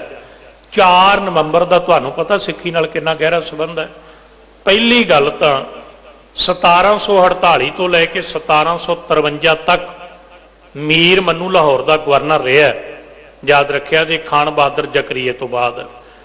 ਇਹਦੇ ਨਾਲ ਇਹ ਗੱਲ ਯਾਦ ਰੱਖਿਓ, ਜਦੋਂ ਸਿੰਘਾਂ ਨੂੰ ਤੇ ਸਿੰਘਣੀਆਂ ਤੇ ਬੱਚਿਆਂ ਨੂੰ ਇਹ ਤਸੀਹੇ ਦੇ ਕੇ ਸ਼ਹੀਦ ਕਰ ਰਿਹਾ ਨਾ ਲਾਹੌਰ, ਤੇ ਕੀ ਹੋਇਆ ਸੀ, ਇਹ ਕੁਝ ਬਾਹਰ ਨਿਕਲਿਆ ਤੇ 2 ਨਵੰਬਰ 1753 ਨੂੰ ਸਿੰਘਾਂ ਦੇ ਘੇਰੇ 'ਚ ਆਇਆ, ਲੜਦਾ ਹੋਇਆ ਘੋੜੇ ਤੋਂ ਡਿੱਗਿਆ, ਰਬਾਬ 'ਚ ਪੈਰ ਫਸ ਗਿਆ, ਘੋੜੇ ਨੇ ਘਸੀੜ ਕੇ ਜ਼ਖਮੀ ਕਰ ਦਿੱਤਾ। 3 ਨਵੰਬਰ 1753 ਨੂੰ ਬਚੀਆਂ ਹੋਈਆਂ ਬੀਬੀਆਂ ਤੇ ਬੱਚੇ ਜਿਹੜੀ ਇਹਦੀ ਕੈਦ ਸਨ ਲਾਹੌਰ 'ਚੋਂ, ਉਹ ਸਿੰਘਾਂ ਨੇ ਛੁਡਾ ਲਏ। 4 ਨਵੰਬਰ 1753 ਨੂੰ ਇਹ ਮਰ ਗਿਆ ਪਾਪੀ, ਦੂਜਾ ਪੱਖ। 4 ਨਵੰਬਰ 1763 ਜਦੋਂ ਅਬਦਾਲੀ ਭੱਜ ਗਿਆ, 12 ਦਸੰਬਰ 1762 ਨੂੰ, ਉਹ ਤੋਂ ਬਾਅਦ ਇਹਨੇ ਜਹਾਨ ਖਾਨ ਨੂੰ ਭੇਜਿਆ ਸੀ ਸਿੰਘਾਂ ਨਾਲ ਲੜਨ ਵਾਸਤੇ ਅੰਮ੍ਰਿਤਸਰ ਸਾਹਿਬ ਦੀ ਧਰਤੀ ਵੱਲ। ਜਦੋਂ ਜਹਾਨ ਖਾਨ ਆਇਆ 1763 ਵਿੱਚ, ਇਹ ਵੀ ਫਿਰ ਸਿੰਘਾਂ ਨੇ ਜੰਗ ਫਤਿਹ ਕੀਤੀ ਸੀ 4 ਨਵੰਬਰ 1763 ਨੂੰ। ਜਿਹੜੀ ਇਹਦੇ 'ਚ ਵੱਡੀ ਗੱਲ ਹੈ, ਟਾਰੀ ਨਾ ਟਰੈ ਆਵੇ ਨਾ ਜਾਏ। ਤੇ ਜਹਾਨ ਖਾਨ ਦੀ ਬੇਗਮ, ਧਿਆਨ ਨਾਲ ਸੁਣਿਓ, ਉਹਦੇ ਬਹੁਤ ਜੰਗੀ ਸਮਾਨ, ਉਹਦਾ ਬਹੁਤ ਸਾਰਾ ਹੋਰ ਮਾਲ ਵਸੇਬਾ ਇਹ ਸਿੰਘਾਂ ਦੇ ਹੱਥ ਆ ਗਿਆ। ਤੇ ਸਿੰਘਾਂ ਦੀ ਅਵਸਥਾ ਟਾਰੀ ਨਾ ਟਰੈ, ਗੁਰੂ ਨੇ ਅਖਲਾਕ ਦਿੱਤਾ। ਧਿਆਨ ਨਾਲ ਸੁਣਿਓ, ਸਰਦਾਰ ਜੱਸਾ ਸਿੰਘ ਨੇ ਜਹਾਨ ਖਾਨ ਦੀ ਬੇਗਮ ਨੂੰ ਕਿਹਾ, ਧੀਏ ਤੂੰ ਸਿੰਘਾਂ ਦੇ ਕੋਲ ਹੈ, ਫਿਕਰ ਨਾ ਕਰ, ਜਿੱਦਾਂ ਤੂੰ ਉਹਨਾਂ ਨਾਲ ਜਾਣਾ ਸੀ ਉਦੋਂ ਵੱਧ ਇੱਜ਼ਤ ਨਾਲ ਤੈਨੂੰ ਛੱਡ ਕੇ ਆਵਾਂਗੇ। ਈਵਨ ਕਿ ਇਤਿਹਾਸ ਕਹਿੰਦਾ ਬੇਗਮ ਤੇ ਜਿਹੜੀਆਂ ਨਾਲ ਬੀਬੀਆਂ ਸਨ, ਉਹਨਾਂ ਦੇ ਜੇਵਰ ਵੀ ਸਿੰਘਾਂ ਨੇ ਨਹੀਂ ਰੱਖੇ। ਕਹਿਣ ਲੱਗੇ ਬੀਬੀਆਂ ਦਾ ਸੁਭਾਅ ਹੈ, ਅਸੀਂ ਇਸ ਤਰੀਕੇ ਨਾਲ ਨਹੀਂ ਰੱਖਣਾ। ਆਪ ਖੁਦ ਜਾ ਕੇ ਛੱਡ ਕੇ ਆਏ। ਇੱਕ ਪਾਸੇ ਸਿੰਘਾਂ ਨੂੰ ਅਖਲਾਕ ਦਿੱਤਾ ਗੁਰੂ ਨੇ। ਦੇਖੋ 4 ਨਵੰਬਰ 1763 ਆਪ ਸਰਦਾਰ ਜੱਸਾ ਸਿੰਘ ਦੇ ਕਹਿਣ ਤੇ ਜਹਾਨ ਖਾਨ ਦੀ ਬੇਗਮ ਤੇ ਹੋਰ ਬੀਬੀਆਂ ਨੂੰ ਛੱਡ ਕੇ ਆਏ। ਜਿਨ੍ਹਾਂ ਦੇ ਪੱਲੇ ਅਖਲਾਕ ਨਹੀਂ ਹੁੰਦਾ, ਕੇਵਲ ਦੇਖਣ ਲਈ ਧਰਮੀ ਹੁੰਦੇ ਨੇ। ਤੁਸੀਂ ਵੇਖੋ ਉਹ ਸਾਧ ਸੰਗਤ ਜੀ, ਇਸੇ ਧਰਤੀ ਤੇ ਆਪਾਂ ਵੀ ਇਤਿਹਾਸ ਪੜ੍ਹਨੇ ਆ ਤੇ ਕੀ ਹੋਇਆ। ਵੇਖੋ ਬੇਪਤੀ ਤੱਕ ਕੀਤੀ ਗਈ। ਜਿਹੜਾ ਸਭ ਦਾ ਭਲਾ ਚਾਹਣ ਵਾਲਾ ਹੈ, ਨਫ਼ਰਤੀ ਲੋਕਾਂ ਨੇ, ਫਿਰਕੀਵਾਦੀ ਲੋਕਾਂ ਨੇ ਕਿੱਦਾਂ ਕਰ ਕਰਕੇ ਤਸ਼ੱਦਦ ਕੀਤੇ। ਪਰ ਇਹ ਗੁਰੂ ਹਰਿਕ੍ਰਿਸ਼ਨ ਸਾਹਿਬ ਦੀ ਸਾਧ ਸੰਗਤ ਦੀ ਕਿਰਪਾ ਹੈ। ਸਿੱਖ ਤੇ ਵਾਰ-ਵਾਰ ਗੁਰੂ ਕਿਰਪਾ ਕਰਦਾ ਹੈ। ਸਿੱਖ ਦੀ ਇਹ ਅਵਸਥਾ ਤੇ ਟਾਰੀ ਨਾ ਟਰੈ, ਭਾਵੇਂ ਉਹ ਧਨ ਕਰਕੇ ਹੋਵੇ, ਭਾਵੇਂ ਮਨ ਕਰਕੇ, ਤਨ ਕਰਕੇ ਹੋਵੇ। ਗੁਰੂ ਹਰਿਕ੍ਰਿਸ਼ਨ ਸਾਹਿਬ ਨੇ ਕਦੇ ਡੋਲਣ ਨਹੀਂ ਦਿੱਤਾ। ਪਰ ਚੇਤੇ ਰੱਖਿਓ, ਤਸ਼ੱਦਦ ਕਰਨ ਵਾਲੇ ਅੱਜ ਨਹੀਂ ਤੇ ਕੱਲ ਗਲੀਆਂ 'ਚ ਰੁਲਦੇ ਜ਼ਰੂਰ ਕਦੇ ਨਜ਼ਰ ਆਉਣਗੇ। ਇਹ ਗੁਰੂ ਦੀ ਕਿਰਪਾ ਹੈ। ਮੈਂ ਕਈ ਵਾਰੀ ਬੇਨਤੀ ਕਰਨਾ, ਜਿਨ੍ਹਾਂ ਨੇ ਇੱਕ ਅੱਖ ਨਾਲ ਵੇਖਿਆ, ਵੇਖੋ ਚਾਹੇ ਉਹ ਕੇਰਲਾ ਹੋਵੇ ਚਾਹੇ ਸੀਰੀਆ ਹੋਵੇ, ਸਾਡੀ ਕਿਰਪਾਨ ਤੇ ਸਾਨੂੰ ਦਇਆ ਦਾ ਪ੍ਰਤੀਕ ਹੈ ਤੇ ਸਦਾ ਸਿੱਖ ਦਇਆ ਕਰਦਾ, ਕਿਉਂਕਿ ਟਾਰੀ ਨਾ ਟਰੈ ਆਵਾ ਨਾ ਜਾਏ, ਉਹਦੇ ਕੋਲੇ ਵਸਦਾ। ਸੁਰਨ ਸਹਿਜ ਮੈਂ ਰਹਿਓ ਸਮਾਏ, ਉਹ ਸੁਰਨ ਸਹਿਜ ਵਿੱਚ ਸਮਾਇਆ ਰਹਿੰਦਾ ਹੈ ਸਿੱਖ। ਉਹ ਅਵਸਥਾ ਉਹਦੇ ਕੋਲ ਬਣੀ ਰਹਿੰਦੀ ਹੈ। ਮਨ ਮੱਧਾ ਜਾਣੈ ਜੇ ਕੋਏ, ਹੁਣ ਲਾਸਟ ਤੇ ਅਖੀਰਲਾ ਬੰਦ ਹੈ। ਜੇ ਕੋਈ ਗੱਲ ਇਹ ਆਪਣੇ ਮਨ ਵਿੱਚ ਜਾਣ ਲਵੇ, ਇਦਾਂ ਕਹਿ ਲਓ, ਜਾਂ ਜਿਹੜਾ ਮਨ ਵਿੱਚ ਪ੍ਰਭੂ ਪਰਮਾਤਮਾ ਨੂੰ ਇਦਾਂ ਟਿਕਾ ਲਵੇ, ਕੌਣ ਟਿਕਾਉਂਦਾ? ਜੋ ਬੋਲੇ ਸੋ ਆਪੇ ਹੋਏ। ਆ ਗੱਲ ਬੜੇ ਧਿਆਨ ਨਾਲ ਸੁਣਿਓ। ਜਿਹੜਾ ਜਪਦਾ ਹੈ ਸਤਨਾਮ ਸ਼੍ਰੀ ਵਾਹਿਗੁਰੂ, ਜਿਹੜਾ ਬਾਣੀ ਦਾ ਅਭਿਆਸੀ ਹੁੰਦਾ, ਜੋ ਬੋਲੇ, ਜਿਹੜਾ ਵੀ ਇਸ ਬਾਣੀ ਨੂੰ ਬੋਲਦਾ, ਨਾਮ ਨੂੰ ਬੋਲਦਾ, ਫਿਰ ਕੀ ਹੁੰਦਾ? ਸੋ ਆਪੇ ਹੋਏ। ਉਹ ਆਪ ਉਸ ਸ਼ਬਦ ਵਰਗਾ ਹੋ ਜਾਂਦਾ। ਪੁੰਨ ਦਾਨ ਜਪ ਤਪ ਜੇਤੇ ਸਭ ਉਪਰ ਨਾਮ, ਹਰ ਹਰ ਰਸਨਾ ਜੋ ਜਪੈ ਤਿਸ ਪੂਰਨ ਕਾਮ। ਨਾਲ ਦੀ ਨਾਲ ਬੇਨਤੀ ਸੰਗਤ ਜੀ, ਜਦੋਂ ਫਿਰ ਕੋਈ ਗੁਰੂ ਦੇ ਸ਼ਬਦ ਨਾਲ ਜੁੜਦਾ, ਜੋ ਬੋਲਿਆ ਸੋ ਆਪੇ ਹੋਏ। 3 ਬਲ ਹੁੰਦੇ, ਇੱਕ ਤਨ ਦਾ, ਇੱਕ ਮਨ ਦਾ, ਇੱਕ ਆਤਮਾ ਦਾ।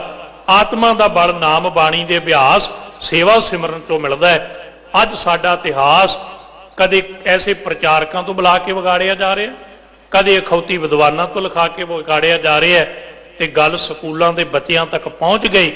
ਐਸਾ ਇਤਿਹਾਸ, ਇਸ ਲਈ ਆਪਣੇ ਇਤਿਹਾਸ ਨੂੰ ਸੰਭਾਲੋ। ਤੁਹਾਡਾ ਇਤਿਹਾਸ ਤੁਹਾਨੂੰ ਦੱਸਦਾ ਹੈ कि नाम बाणी दे अभ्यासी सिख कोल आत्मक बल हुंदा है, जिहदे कोल आत्मक बल हुंदा है ਉਹਦੇ सिर ते आरा रखिया होवे पर ਉਹਨੂੰ जपजी नहीं कोई भुला सकता। ये आत्मक बल ही है ना, ये अपना सिरड़ नहीं है। वो देगे चुपलदा पर ਉਹਨੂੰ वाहिगुरु नहीं कोई भुला सकता। इसलिए क्यों? क्योंकि जो बोले सो आपे होए, वो बाणी का रूप हो जाता है। जोत मंत्र मन अस्थिर करे, मंत्र इत्थे तते दी सिहारी नाल आया। ਜਿਹੜਾ गुरु का शब्द है वो फिर परमात्मा की जिहड़ी जोत है वो अंदर हिरदे च प्रगट करके मन नूं अस्थिर करदा, मन नूं टिका दिंदा है। जिहदा मन टिक जाए ਉਹਦੇ कोले सਦੀवी सुख हुंदा है। सुखमणी सुख अमृत प्रभ नाम भगत जना कै मन विश्राम कहे कबीर सो प्राणी तरह। कौन? जोत मंत्र मन अस्थिर करे, जिहदा मन टिक गया, टिकिया होया मन प्रभु का रूप हो जाता है। मन तू जोत स्वरूप है अपना मूल, पछाण मन हर जी तेरे नाल है। गुरमती रंग मान कहे कबीर सो प्राणी तरह। किहड़ा प्राणी तरदा? इहो जियो राम नाम लिव लागै, जरा मरण छूटा भ्रम भागै। जिहड़ा गुरु के शब्द का अभ्यासी हुंदा।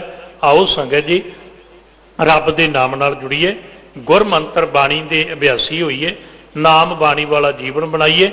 जदों कोई जपदा है, जदों कोई शुद्ध भोजन खांदा है तो चेते रखिया जी ਉਹਨੂੰ पता ਉਹਦਾ बल की है। जदों कोई परमात्मा के नाम नाल जुड़दा है ਉਹਨੂੰ पता है परमात्मा के नाम का बल की है।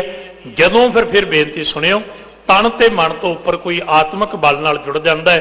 आत्मक बल नाल जुड़े हुए भाई करम सिंह ते प्रताप सिंह वर्गिया देखो गड्डियां अगे पै के गड्डियां रोक दित्तियां।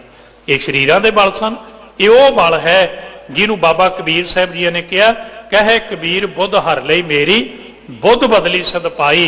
जदों अपनी अकल वरती है फिर बल नहीं मिलता।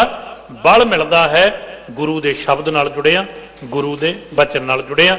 अज का शब्द जिथे रूहानीयत नाल लबरेज डूंघियां रमजां बाबा कबीर साहब ने दित्तियां ने। गुरु हरकृष्ण साहब की किरपा सदका आप जी के चरनां अंदर बेनती करन दा यतन कीता। उत्थे दोवें दिन जिहड़े साडे अखलाक दा प्रतीक है ते मीर मनु नूं खत्म करन दा प्रतीक है, उत्थे आओ यतन करिए।